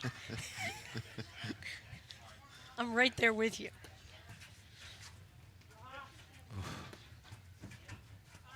Oh, beautiful shot. That's it. Way to change the pace. He changed it up on that one. And I'll say the same thing I did yesterday. I think this match is on Martin's paddle.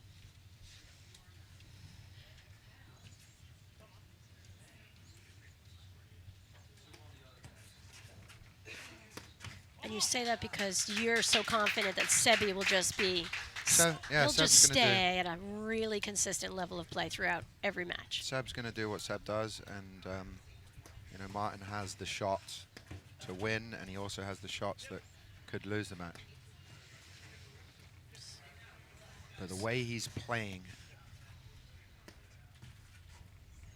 the best I've seen him play considerably.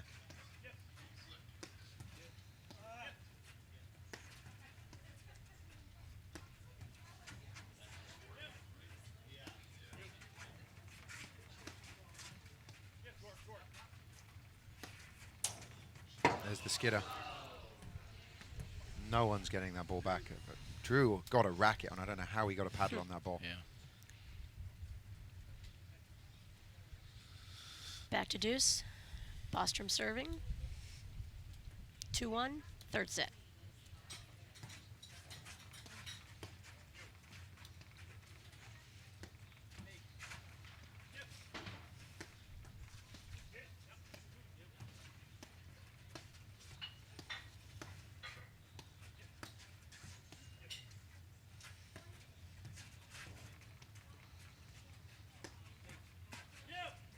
Easy.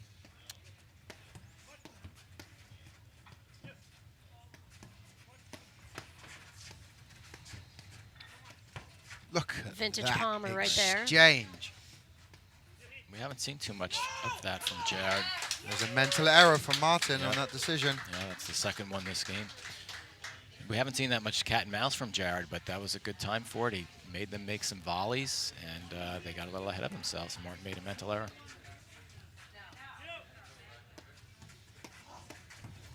Another break point for Broderick Palmer here early in the third set.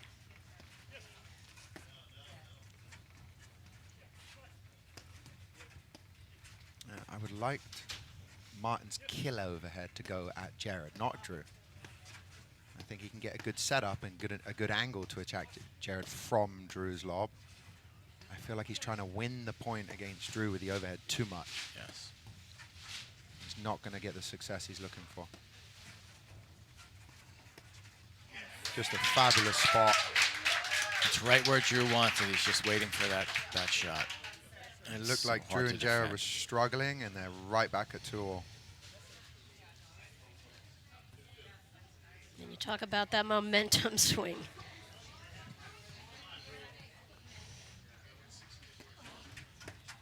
I'll be very surprised if Drew loses his serve in this game. Martin comes up with a big return of serve for the first point.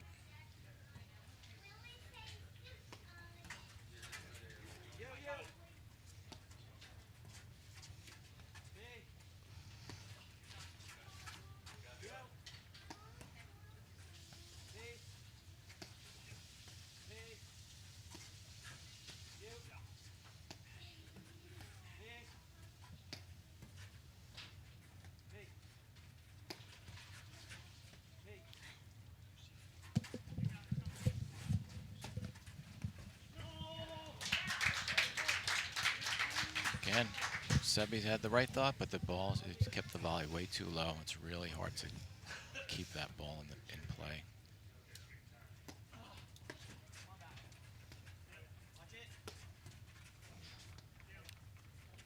You can see Seb's trying to hit the kill overhead at Jared.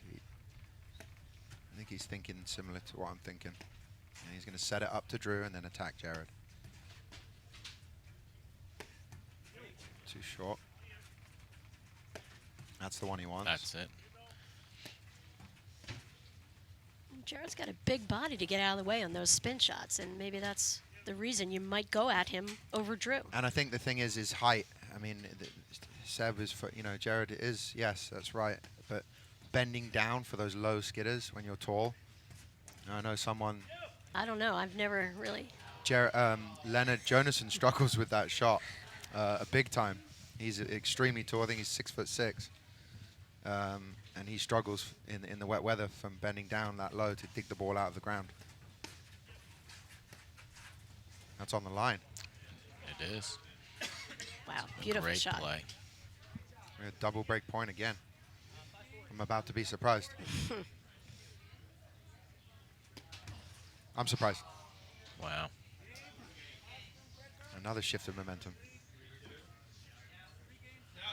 I can't tell you the last time I've seen a set where Drew has broken his first two service games in the third set. I don't think I've ever seen it, actually. It may never have happened.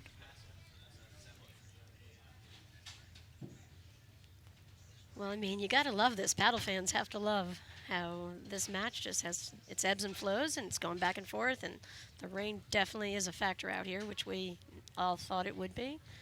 And to Martin and Sebi's credit, I mean, I think I love how they're competing out here, and they have the belief that they're going to win this match. I think we're seeing a completely different team with Martin and Sebastian this year than what they were last year or even the start of this season. It must be the coaching.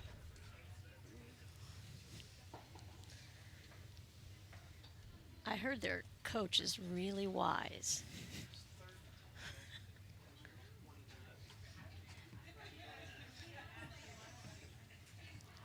And how fun is that for you, George? I know you're bummed out to be on the injured reserve list this season, but you're staying a big part of the game, and we love that you're joining the announcing booth here and helping your teams get better. Yeah, it's fun. I wasn't planning to spend an awful lot of time around the tournaments, but my hip's feeling a little bit better. It's recovering now, and not being here has been killing me. And I'm having more fun not playing than if I was playing the tournament, to be honest with you. Do you stay out later at night during tournaments? It depends how I feel at the moment. It depends.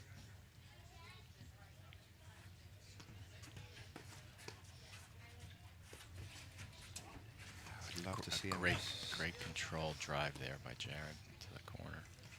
I would love to see Sebastian close in that situation and volley the ball down the line at Jared's feet. I think that's one of the things in his game that he can definitely improve. He's so used to letting that ball go through in those situations. I'd like to see him take some more risks.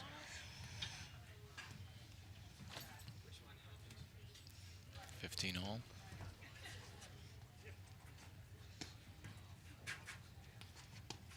Oh, good drive again. Drew just fouled that right up the line. Too easy a shot for Yeah, Drew right too there easy. early in the point. And he knows he'd never do that against a left-handed player that was down the line. He knows that that player has to play a forehand volley or a chicken wing volley. A left-handed player, that'd be an easy volley for them. Why'd Sebi give him that shot? Should we ask him? What do you think? Seb, why did you just give Drew that shot, mate? Oh, what a get. Another nice job. That's the shot. He just missed it. Well, they know, right? They know they have to be keeping that ball deep in the court, and makes it a lower percentage shot. Double break point here for Broderick Palmer on Bredberg's serve here. Bredberg Bostrom up 3-2, third set. Atlanta Classic Finals. There's a high, deep lob from Drew. Wow, Jared wanted to... He was faking the blitz on that. You said it early on, George, in this set, how the tempo of this is going back a little bit more despite the rain, to how Broderick and Palmer like to play. Close, close. I think you're right. I think Sebastian steps up there. He could stuff that volley instead of it staying off the net. I think he didn't close off that middle lane of coverage Yeah, there. And that's I He's just too think in the rain, comfortable. you can't let it go through. He's too comfortable and letting that ball go through. He has the hands for it. He just is so used to letting it go. You can't do that against this team. nice pickup by Jared.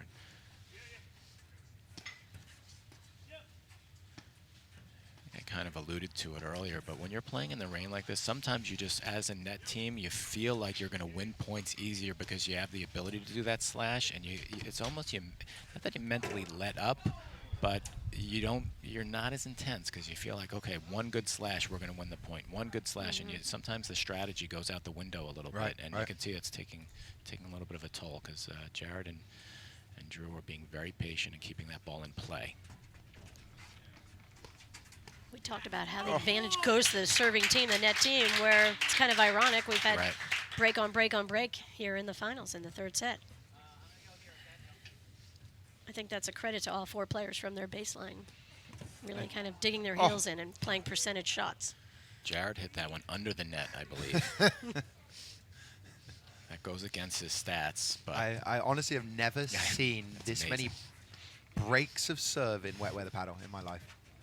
It's unbelievable. We have another break point.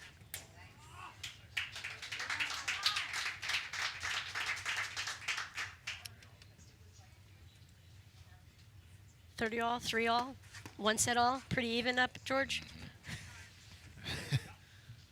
It doesn't get closer than this. This match is unbelievable.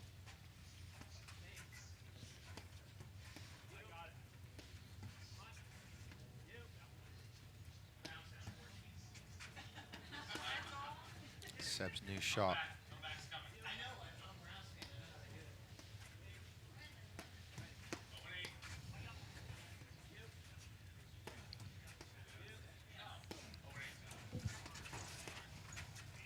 Oh, Jared came What a back volley. to- unbelievable. You see how quick he knew he made a mistake, how quickly he got back to that position to make that volley. If he's even a half a foot to the left, he misses it. Right. Or we all miss it. He might have still made it, but he put himself right back in the right position because he knew he made a mistake. Jared's starting to make his overhead skidder hit. He's hitting underspin opposed to side spin. Like Martin is hacking around the side of the ball and getting the ball to spin sideways. Jared is getting a little underspin, which right. will make the ball skid more. It will, and that's what I was talking about on the serve, right? Sometimes you just hit it a little flat underneath it, and you get that extra spin. So he's clearly going for that. Same with Drew there. He hit more of a backspin one. That one had more side spin. It's going to go wide. I was told that these guys agreed to change the balls every 5 games in this match instead of every 7. Serve was out. If there's a situation or a position you want to have Drew and Jared in, it's where they are right now. This is anyone's match. At the same time, this is where Drew thrives. Right. He will not change. Oh. That's a great Great shot. rip. That was one of his biggest backhands I've seen. And that was the chicken wing. He got Jared to move his arm all the way to the right. Couldn't handle that volley. Jared Palmer didn't handle his pace on that drive. that is saying it's coming fast. Wow. Drew. 2 big points there. That's a great way to close that game. It's another breaker serve. This is outrageous. This is outrageous right now.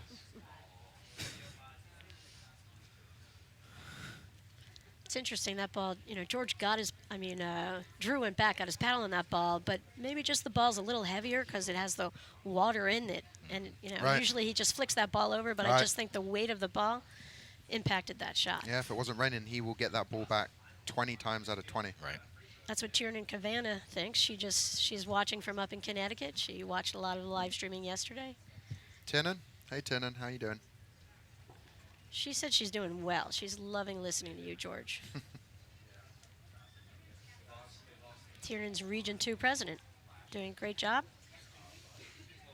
Helping us kick off the B Tour and B National Champions this chips by the APTA this year for the first time ever. It looks like the rain has really picked up again, so I think this again favors Seba Martin. It's tipping it down out there, so an opportunity to hit a slash overhead at the net. He held there. I like Martin is holding the net in that situation. Oh, Jared. Jared's driving more, you can see, he knows. Right. They don't want to be subject to these overheads right now, so they're going to see a little This bit one's more going to die. offense. Oh, what a get, Drew. Starting to feel a little sense of urgency out here for Broderick and Palmer? Me? Yeah. No. No? No. Not still. Okay. You could argue that there's a few different levels of wet weather paddle, right? When it's just wet, but the footing is okay, is one level, and yes, you'll get some slash winds. But now we're going to get, when it's really pouring, you'll actually see hydroplaning. You'll see them misstep, and their feet will start sliding. Hydroplaning is a little different than when the ball just spins off the back screen. The worst I've ever played in and seen is in Long Island when I was playing with Marco against Max and Corey Parr, and there were puddles on the court, and I was aiming for every single time the ball was done. And Corey was serving, and I think we all had tourner grips on apart from Corey. He had just a regular over grip on, and he served the ball, and the paddle came slipping out of his hand and hit Max in the back of the shoulder blades. It can get much worse than what it is now, but it's extremely ugly right now. Yeah. I think the master ball is holding up nicely, and I know that's music to the ears of Dave Chelson, who's listening to us on 2 screens up in Maine today. It's good the Red Sox season's over so Deb doesn't get the computer screens. I've seen a lot more drives from Jared.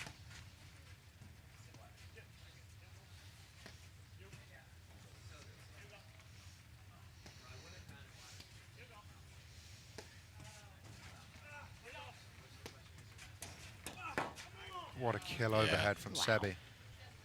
And he gets fired up. He got the pump out on that one. He knows that was a huge point. I think if Seb and Martin hold here, they win the match. If they lose, if they get broken here, they lose the match. It's the last match Broderick and Palmer lost, George. I'm curious. My memory's not that good, to be honest with you. Chicago Charities last year?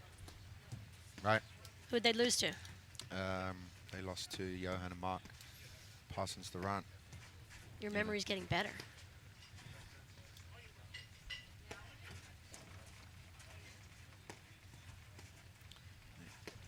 Seb's doing exactly what I'd be doing. He's doing the setup to Drew, creating the angle, and then when he gets a short lob, he's trying to hit the kill overhead to Jared. And he's going right at Jared's body so that he has to move his big body. See, he's Right, got he's to move gotta his get out of body his own out of way. the way, and it's such a smart. And he went there 6 out of his 10 overheads that point, and it's really Jared's having a tough time getting out of the way. For those I'm of you, surprised he doesn't move to the other side and just let it go to his backhand or even call Drew over. right? For those of you that think he is, Sebastian Bredberg is not just a pretty face.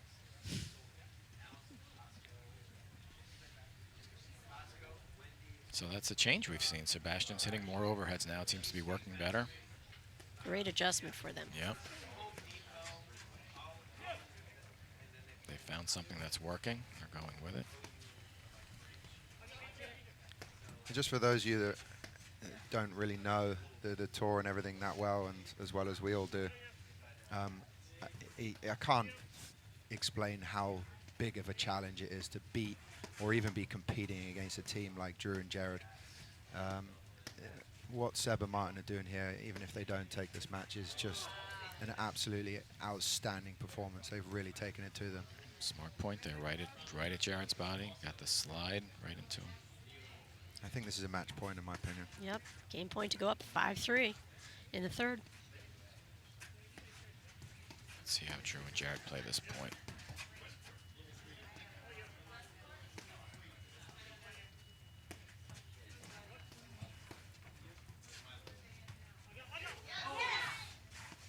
Oh, what a get from Drew. Oh, Drew.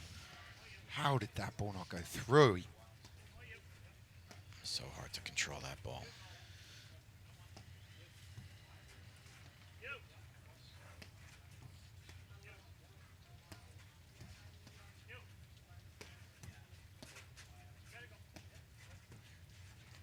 There's a lot that can happen in this weather, but this is where Drew and Jared are at their best at these huge points. Right.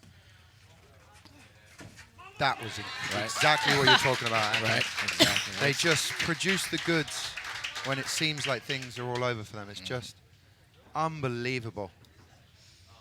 And that's where Palmer's play off the screens is phenomenal. And Sebi had been hitting straight at him off that back screen only. Hung that ball up in the corner, worked against him. One opportunity, and they took it, and that was it. All of a sudden, total change, and now we've got game point against. We'll see. Quick switch over to get Sebi hitting the overheads again. That's it, right off that back screen, attacking Jared in the deuce corner. Here we go.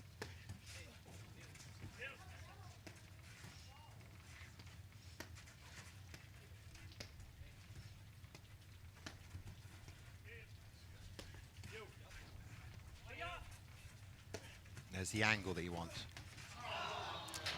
So when Drew lobs between Martin and Sebastian, Martin's going to take a step to his right and get out of Seb's way because Seb has the perfect angle to hit his cut overhead cross court on an angle towards Jared's hip.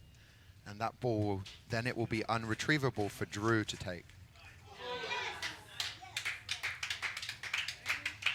But if Drew lobs cross court and Seb hits the same shot at Jared, it will spike to its right and Drew will be able to take that and it's less problematic for their team.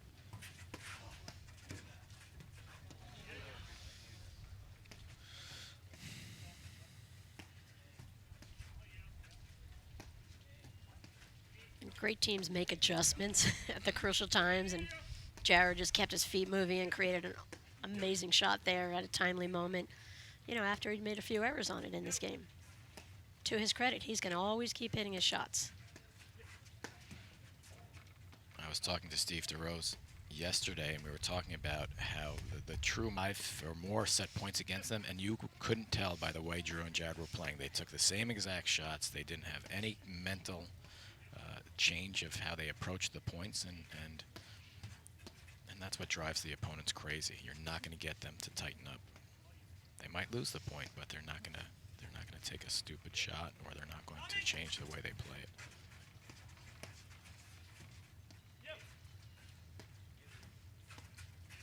Saw Jared sneaking in there.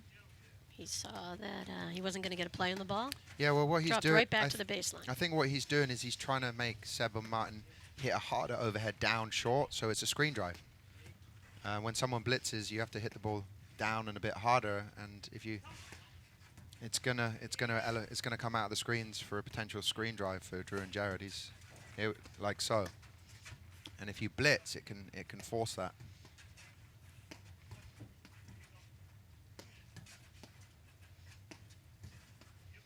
Heck, that's the one. It's not skidding.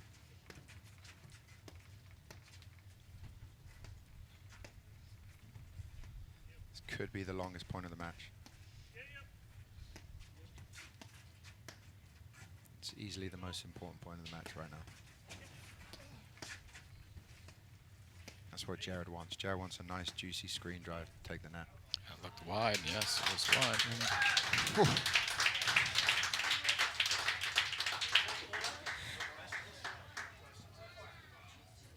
Wow. Was that a break, George? There's another break. How many breaks in this set? I think they've all been How many breaks, except holds? the first 2 games, right? Yeah. Everything's been a break, where it really should be the other way around. Well, Drew was broken to start the third set. And then there was a hold. And then I That's think we right. started the break fest. Right. I think unless the rain picks up, I feel like Drew and Jared have a massive advantage. So in right, this it's match. not pouring anymore. It's still coming down, but we're not at that complete hydroplane state, so that favors Drew.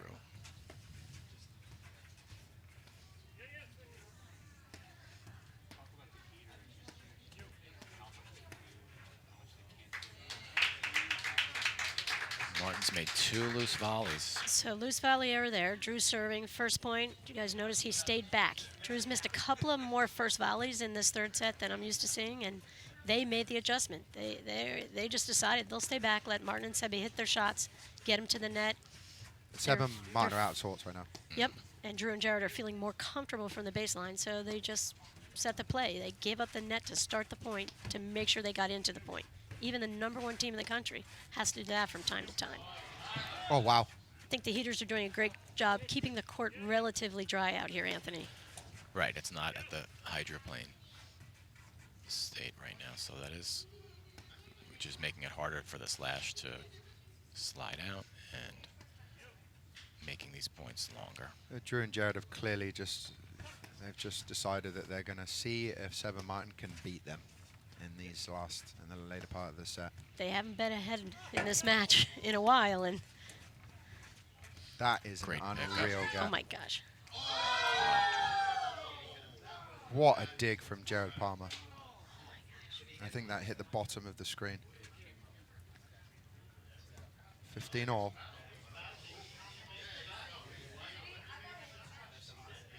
Drew and Jared just stay back here. Jared standing over on his side to the left of Drew on the screen because he does play the deuce court. And you can stand anywhere you want when you serve with your partner. It's the Sebastian Great drop get. shot. Great drop shot.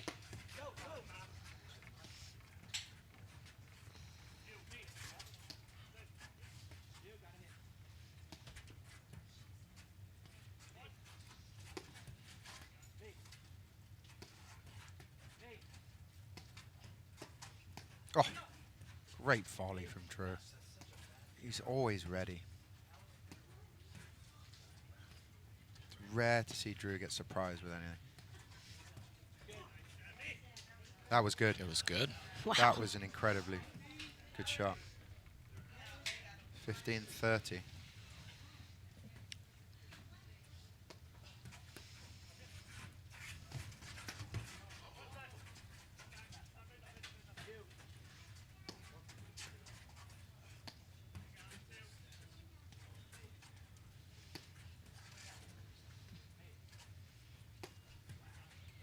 I feel like Drew should be able to end some of these points with his overheads, but he's not. This one's going to be a trouble. And Martin had to block that. If that hit the screen, Right. it would have dropped like a stone for a winner. It was a right play. It's just a tough one to block. Yes.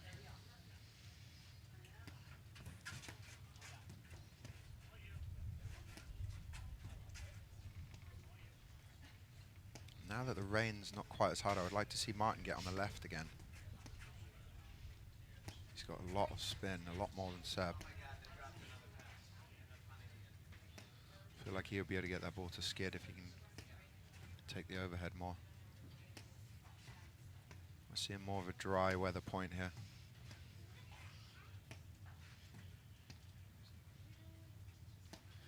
Sebastian's being much more selective in his choice to slash, right? He's just pushing those back to Drew.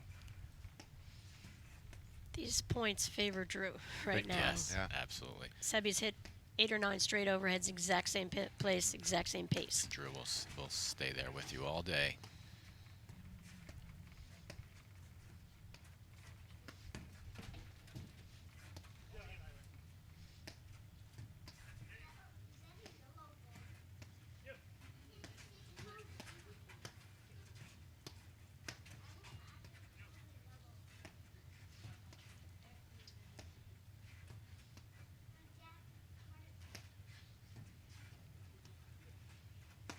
There's the angle. There's the angle he wanted. That's the one. Great patience.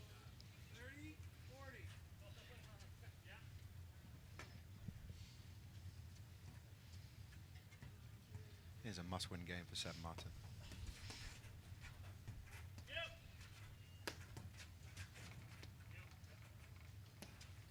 I was kind of surprised Drew didn't come in on that, and they play regular formation. I was just thinking the same thing. In this weather, it surprises me. Maybe not every time, but Well, I don't think Sebastian was going to load up on a return to serve there. I didn't think he was going to. I don't like that Seb's hitting this so many push overheads to Drew. It's what he loves. It's going to bore you into an error. So sneaky.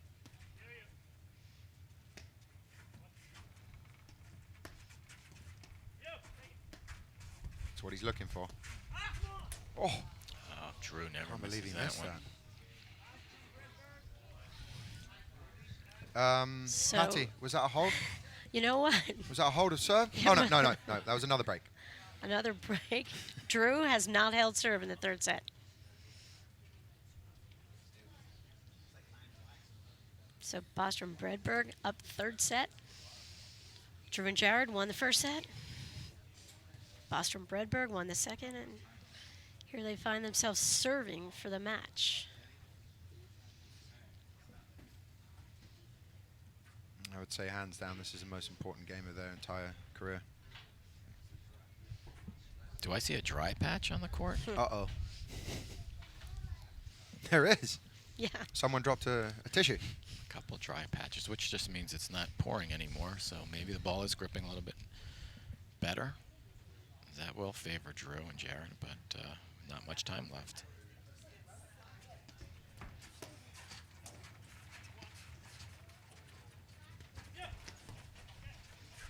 That's an incredible combination with the Yes. waterfall.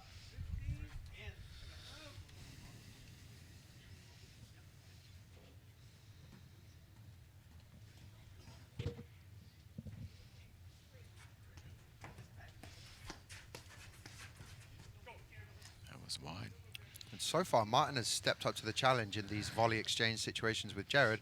Normally, Jared has the upper hand against everyone in those fast volley exchanges, but Martin has been holding his own with Jared on the volley exchanges, which has been incredibly impressive as well.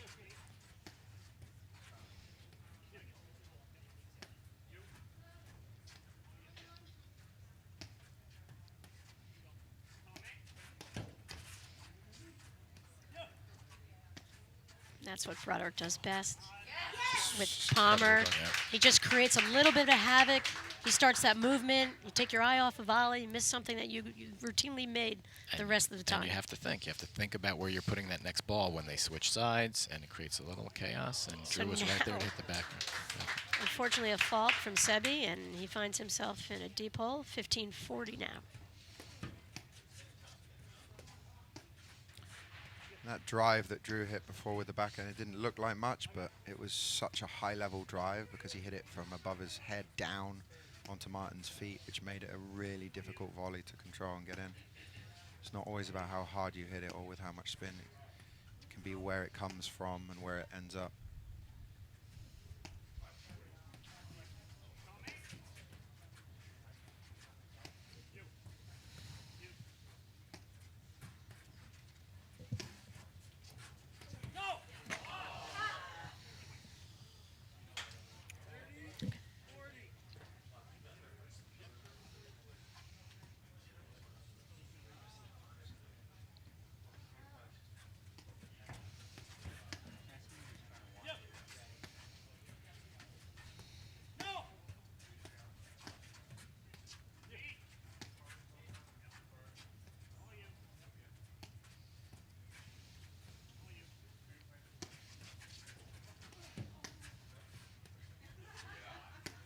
There's the angle. What a get from Jared, and Jared has just been unbelievably athletic with these gets. Well, the court is cooperating now, so that shot is not as effective. The ball's sticking a little bit more. Jared's able to get underneath it. You can tell the points have changed. Not a lot of slashing going on from the net team.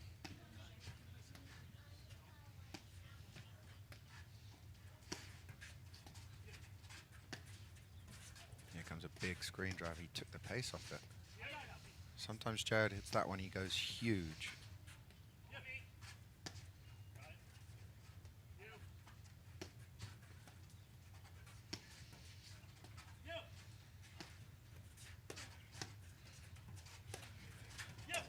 I love that Great, play from great Jared, base. just taking over there.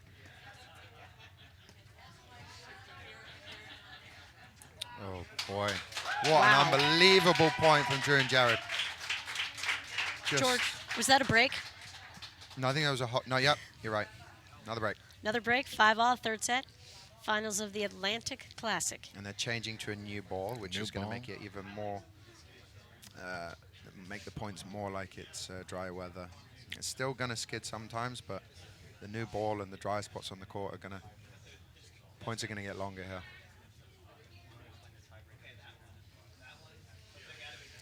So we could end up playing a tiebreaker in the third set if this goes to 6-all. And a tiebreaker will, when we get there, we'll have a quick explanation for everyone how the match could be decided. But the court seems pretty dry. I'm looking for a hold of serve from Jared Palmer right here. Break the trend. It will be the first in a while, but if it's going to happen, this is probably the time it will. I would be shocked if Jared and Drew don't hold serve here. That's a footwork error, and it's kind of a nervous drive. Seb has been doing a good job of ripping his drives. That one, that was his old drive. He just goes off pace with it. He's got to hit the ball hard at these guys. Very off balance on that backhand. 2 very quick points.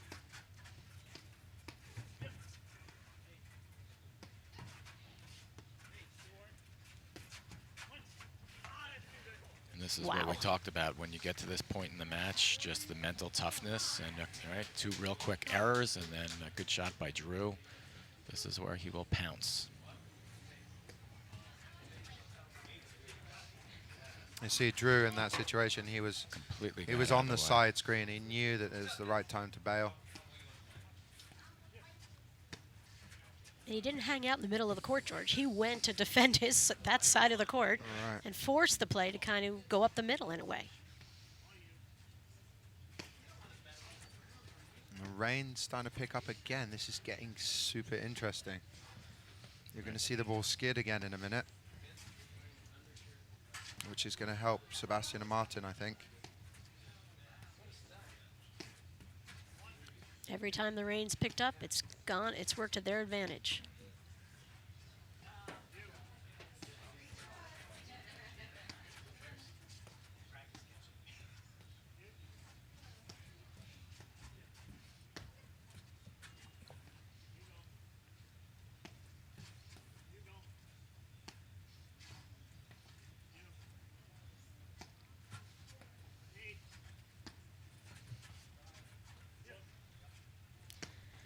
One more true vodka, true or false. Anthony, true or false? 6 breaks in a row before this game. That sounds very true. You are correct. Thanks for Dave Broderick for sending in that. True vodka, true or false? Great cover by Jared. Not surprising, though. Oh, Drew. What a point. He had his spike. Great volley. Maybe he wasn't expecting that to come back over because that's his shot. Even though Seb and Martin are down. Oh, no. Drew's. Forget what I was saying there. 40-15. Palmer serving. Third set, finals, Atlantic Classic.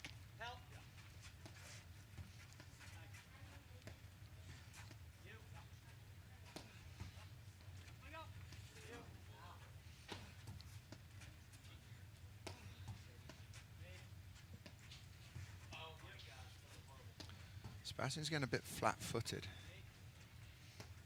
You see Drew and Jared, they never ever get flat-footed, even if they're down. Whatever the situation, they're always ready, 100% focused. You never see any dips in concentration from them. And that's not easy. It's tough to stay up a whole match, especially in these conditions. Your body's moving back and forth, and you're in a lot of awkward positions. What a volley. Drew.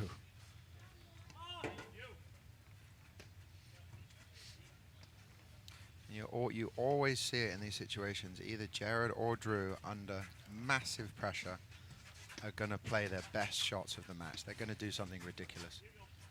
Really smart lob volley there from Broderick gave Palmer time to back up to the baseline.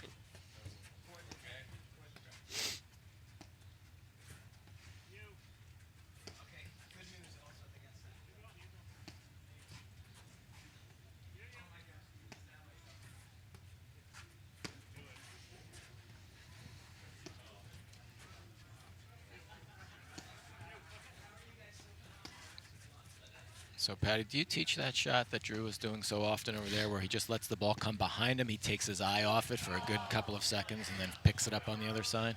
It's pretty unique, actually, that Yeah. Drew can do that. You should never do that, us regular players.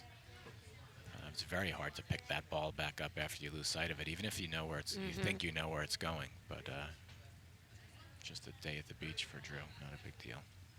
So Jared serving 40-30. Sebi and Martin have gotten 2 points back. Jared was up 40-love in this game.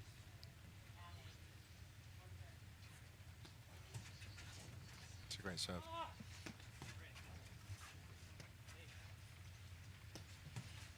And it's raining really hard again. So you're going to look for the net team to hit the skidder overhead. Jared's rolling it, which is interesting. Uh-oh.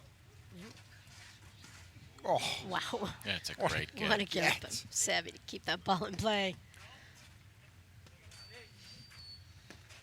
Drew loves hitting that cutter into that deuce corner.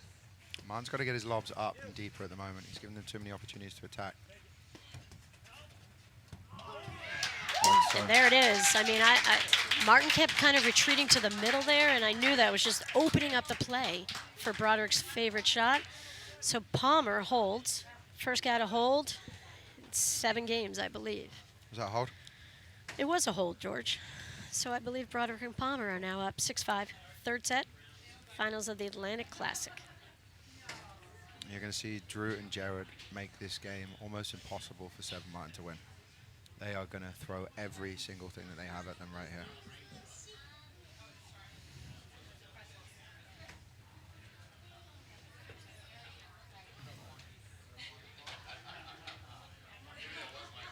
George, how nervous are you right now? I haven't sat down in the last hour and a half. I'm only sitting down because I'm getting tired from standing up.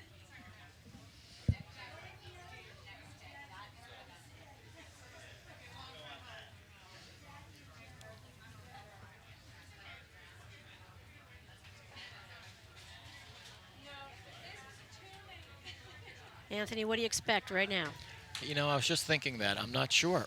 I know George thinks these guys are going to throw everything at them that they have. I kind of feel like it's going to be the opposite. I think they're going to play really tentative. I know it's not the play right now, but I feel like I just feel like Drew and Jared have a little advantage right now. And if you want anyone serving in this situation with the weather and the wetness of the court right now in the country, it's Martin. His serve when it skids is, if anyone's going to hold against Drew and Jared right now, it'll be Martin. But right there, you just see Jared looking for it, takes over. We've seen it so many times in critical moments in matches. He went at the wrong person. And He went at the wrong person. Right, so a mental, and he went mental to mistake Jared's strength to his left. Right to his instead left. of right through the middle, which has caused some problems with the lefty-righty combo. He could have hit that right on Drew's foot. So this is where the choices you make really are super important.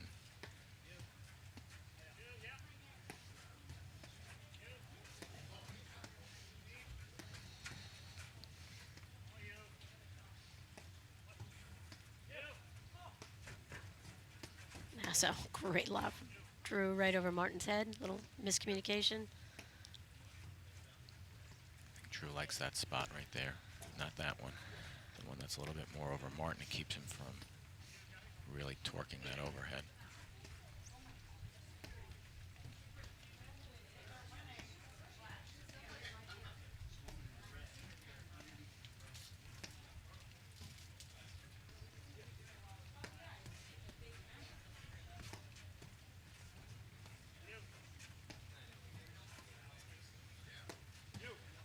So I would think I would see more aggressive overheads to try to get that ball to slide, but they're being very cautious. And that's what I was afraid of. I think they should be. I think they've gotten lulled in a little bit They to have. Broderick and Absolutely. Palmer's They have. pace of play. They have, and they need to keep that ball deep with spin on it and see if they can get a free point. They're playing very cautious. I wish Martin was on the left. Jared was having a hard time on that back screen early in this third set, and now that play's gone away for Bredberg and Bostrom.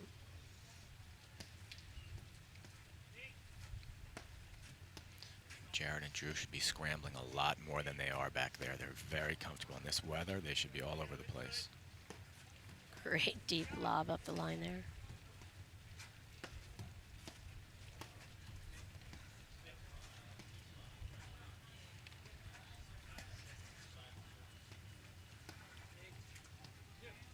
You could just feel Drew is really getting a little antsy, sneaking into that middle a little bit more on Jared, trying to get them to feed his forehand up high over toward that ad court corner. How did that ball come back out of Jared's corner?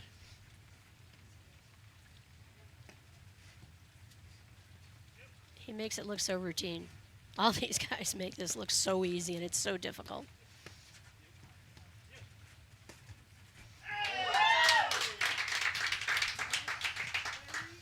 Off the net post wide. So all of a sudden, Broderick Palmer, 2 points from the win. Love 30 on Bostrom's serve.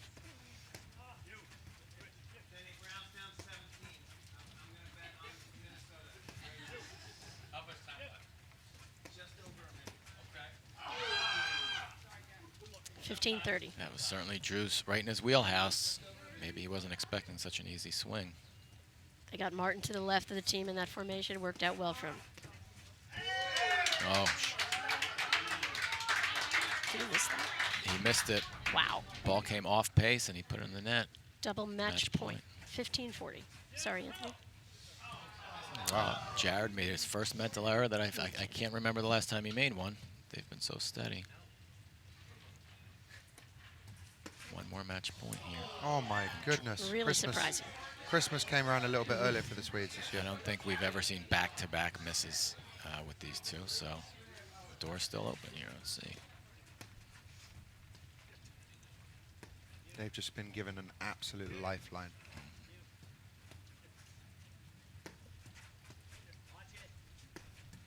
They gotta be taking advantage of that lifeline.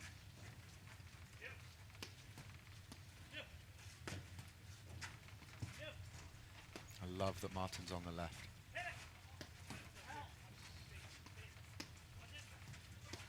That's gone. Drew missed 2 backhands Wow. this game. Drew's been looking for that shot for the last couple of Right. points, and he got it, and he blew it. Advantage Bostrom, Bredberg to put it into a tiebreaker. Huge turnaround in this game. Not surprising. The whole match has been like this. Now it's going out.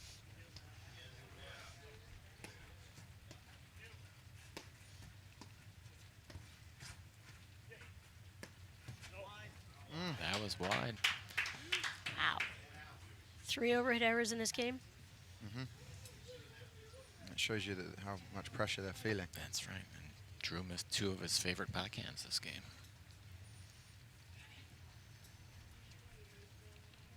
Back to deuce. Players going to the towels pretty often here. Try to keep their grips dry, which is almost impossible. It's very easy to fault when it's this wet. It's good he wasn't listening.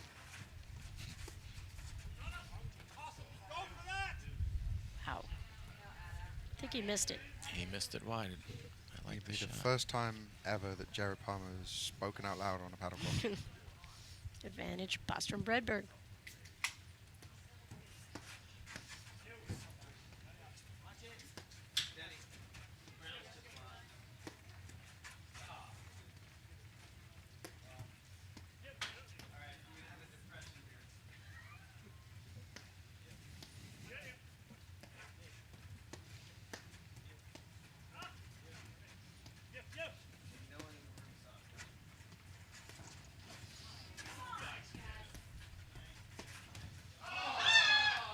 how are we in a True. tiebreaker? They let them off the hook. So, Patty, do you want to explain the tiebreaker situation? George, I was curious about that, so I'd love for you to explain that. Okay, so it's first to 7 points. They're no longer scoring 15 love, 30 love, 40 love game. It's the first to 7 points, 1, 2, 3, 4, 5, 6, 7, and you have to win by 2 clear points. So if they get to 6 or 7-6, 7-6 would not be a win in a tiebreak. It has to be 2 clear. So it would go on until they reached 8-6 or 9-7 and so on and so on. So sometimes tiebreakers can go really, really long, and it makes it very exciting. And the first point of the tiebreaker, the server gets 1 serve, and then for the rest of the points throughout the tiebreaker, each player gets 2 serves each. 1 from the juice court, 1 from the ad court, until the tiebreaker's over. And it's an American thing who invented the tiebreaker in tennis and paddle. They like to make things exciting. Who do you think's winning this then, Anthony? Goodness. If Seb and Martin win this tiebreaker in this situation, it's going to be incredible. But I got to go with Drew and Jared in this situation. I mean, that's the gut feeling, but they've shown that they're human. They've made some mistakes here. Drew missed 3 of his favorite backhands last game, so I don't know if he's feeling it or if the conditions are just wearing on him. So I don't know. I mean, I'd always just out of respect, you favor Drew. He and Jared are so mentally tough that it's hard to bet against them, but anything can happen. I just think Seb and Martin need to try to have fun in this tiebreaker, not as difficult as that is. Yeah, it's easier said than done. Martin needs to take his chances and enjoy everything. Just like that? Yeah. Put some pressure on Right. these guys. Right, you can't wait around to lose this match, right? Sometimes Right. you get into a funk where you're just waiting around and doing your bare minimum to stay in the points when you really should be a little bit more aggressive.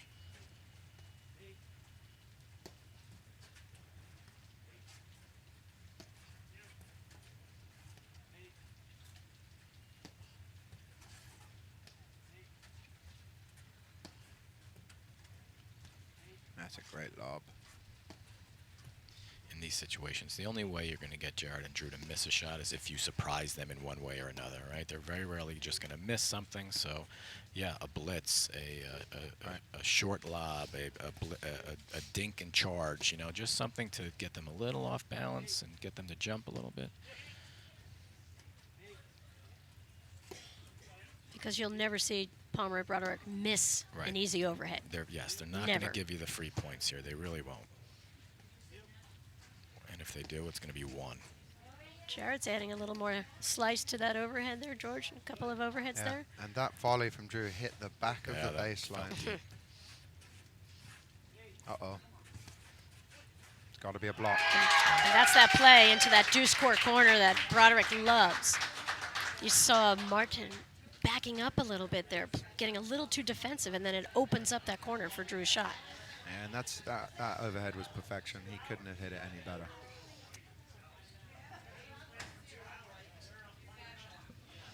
It's the first point of the tiebreaker, and the #1 team and #1 seeds and defending champions win the first point and go up 1-0 in a race to 7 points. How often do we switch sides in the tiebreak? On the first point, and then it's every 4 points after that. So that you are always serving from the same side. You serve throughout the set. Correct. It's a little different than the tennis tiebreaker.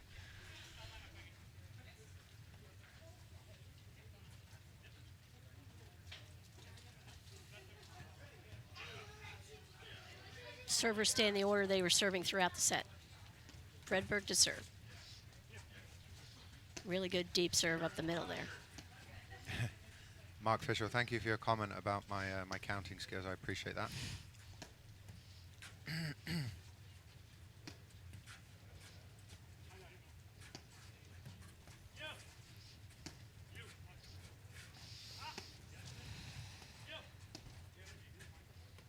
Positioning is a key at the net in a tight situation like this. When you're nervous and when you have the biggest win in your life on your paddle, You know, it's so important to take away the random loose errors which Seb and Martin have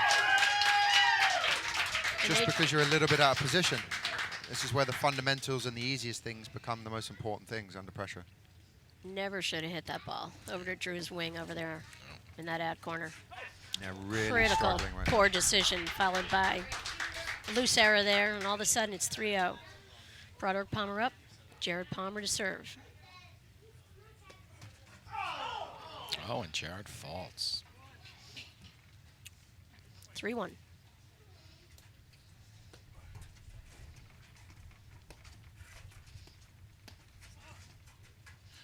That's going to go. It's got to be a drive. What a great pickup by What a Sebi. drive. And if that comes back from Drew, what an incredible drive from Martin. Very well placed, wide out on the court. I thought for Drew sure catch that it was there. going to come back from Drew. It didn't. 3-2, Broderick Palmer. Third set tiebreaker, finals of the Atlantic Classic. Here in rainy Summit, New Jersey. The golf course is looking pretty sweet in the background there, don't you think, guys? I see a few people out on it over there. Is that a person? Or is that? No, maybe not. I think it's a scarecrow, Anthony. I think it's John Lubau. No, it's definitely a scarecrow.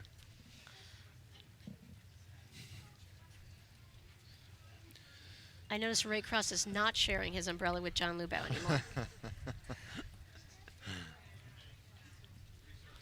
So here we are, 3 serving 2. Martin serving. Get it. Big return from Jared. That is a huge What a spot. decision. He went for the low percentage and it paid off. 3-all. Martin says, if you can hit an overhead slam, I can hit one as well. There's True. an error you're talking about, Anthony. Wow. Surprising dump in the bottom of the net there from Broderick.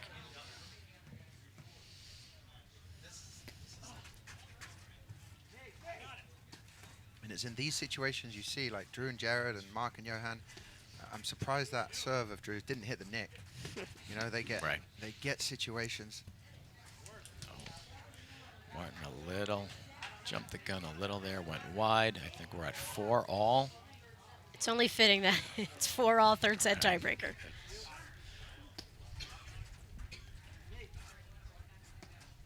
I believe it's Jeff Lyon who's out on that golf course. I've just been, a viewer just identified him.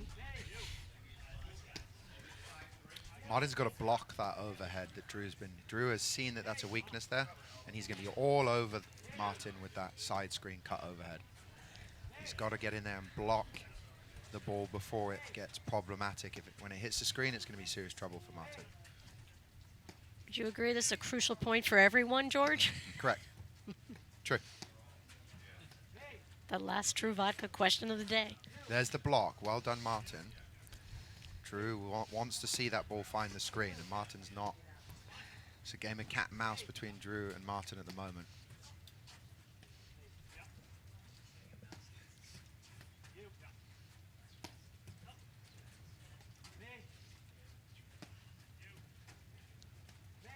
That's a fabulous lob. And there's the blitz, stayed out of the way. It's got to be a block. Well done. What a recovery from the fuzzy bear. That's the quickness we're seeing out of Bostrom this season. Right. That's problems. Oh my Lord, what a spin. The second Drew's overhead found that side screen, point was over. Trouble. Broderick Palmer up 5-4, third set tiebreaker. That's the one you mentioned before, George. That hits the side screen, it's going to drop, so Martin has to commit to it, and it's almost an impossible shot. Speaking of impossible shots, it's really amazing. I think the average viewer here might not understand just how hard it is to keep the ball in play this long in these conditions. And these guys are just amazing. They make it look easy. They make it look like the courts are dry. But on any one of these points, the ball can just squirt off your paddle, and it's over.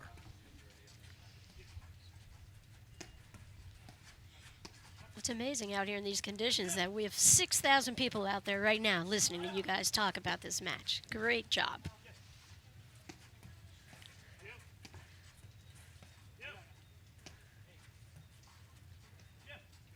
Paddle fans love to listen to the commentating everyone does a great job with eNet and with Paddle Tennis Television. And it's so fun for people to be in on the live action here. all over the country. Amazing Sebi play did by great Palmer. to get out of the way of that ball and go pick it back up. Another great get. Not a surprise. Drew's like, get out of the way, Jared. That's I'm gonna go hitting the wide. overhead. Yeah, when Drew takes over the net and he gets excited, Yeah. you're in serious trouble like that. And we have a few match points here for Broderick Palmer. 2 match points.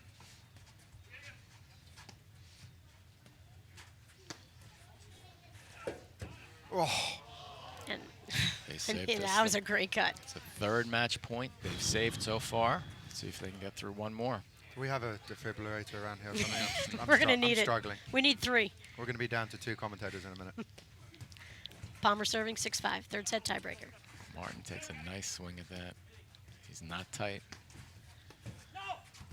Oh, what Oh, a great call eye. from Sebastian. Great eye, Oh, and my that goes Lord. wide. They That's an saved another match Even point. better listen from his partner. It is. How easy is it to stick your paddle out and make that volley So easy. and maybe end up losing the point? 6-all. Got to win by 2. Oh, Great play from oh Sebi. my goodness. Huge play from Sebastian Bredberg. So right all of a there. sudden it's match point to Team Bredberg and Bostrom.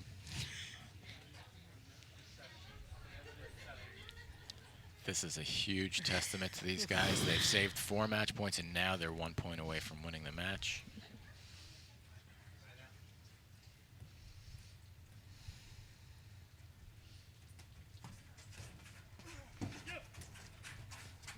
Jared's not going to let him off easy, though. You're not going to see any difference between Drew and Jared's game. Right. He's got to dive for that. He's got to dive. That's a great get. Unbelievable dig from Sebi there. He will dive if necessary.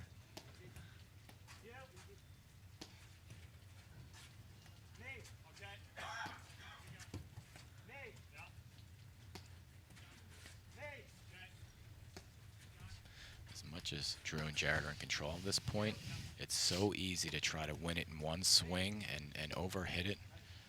We'll see if Drew can stand or control. You're hoping for one slash shot that just wins the point. Sometimes you do too much. You can see when Drew and Martin are playing cat and mouse, and Martin has to block that overhead. He's blocking it down the line away from Drew to stop the problems from happening. He's giving it to Jared, and hopefully Jared will hit it over to Sebastian, or worst case scenario, straight at Martin to get him out of trouble. Oh, Oh, and it's in. he got that Unbelievable ball back. return. Broderick made such an adjustment. That's How did amazing. Phenomenal Drew serve get from that? Bostrom there. That's amazing. Drew decided not to hit the two-hander there. Oh, Love the move from Sebi. Ah, I hate the overhead from Sebi right there. that's a slippery grip and letting it come down a little bit too much. Oh boy. And here we are, another match point on Broderick's paddle. Is Drew serving now? 8-7. Yes, Drew's serving. 3rd set tiebreaker. George, are you okay? no, No, Drew has gone quiet. Not even close. George has gone quiet. not even close to okay. And that's the match right There it is. Great match. So 3rd set tiebreaker. Broderick Palmer win this 6-3. They lost 2nd set 1-6. And then they win 3rd set tiebreaker 7-6. George or Anthony, what do you think? What are your closing thoughts here? This amazing performance. It really was amazing, and like I said, when you're watching this match, you don't realize how difficult it is out there to persist and prevail. And right, Drew and Jared, they're just one mental toughness click ahead of these guys, but they played an awesome match. I mean, they should be proud of themselves. They probably don't feel that way right now, George, but And it was Coach a George, fantastic Oh, match. I mean, the I know. takeaway for Sebi and Martin I has know. to be fabulous from this. I know for sure that they're going to be splendid. Right now it feels difficult for them, but nonetheless it's not all about winning or losing a match. I think they're going to, they're smarter than that. They did lose this match, but they played extremely well, and I think that's 10 times more important than if you come off with a win or a loss. I mean, they played well, which means they're going to be back here again, and it's all about persistence. Drew and Jared, they're always there, they play well. And sometimes they lose, it's very rarely, but they always play well, and I think that's the most important thing. Thanks once again to the membership at Canoe Brook for hosting a great tournament this weekend. We look forward to the next stop on the APTA Tour, which will be next weekend, Chicago Charities. Thanks so much.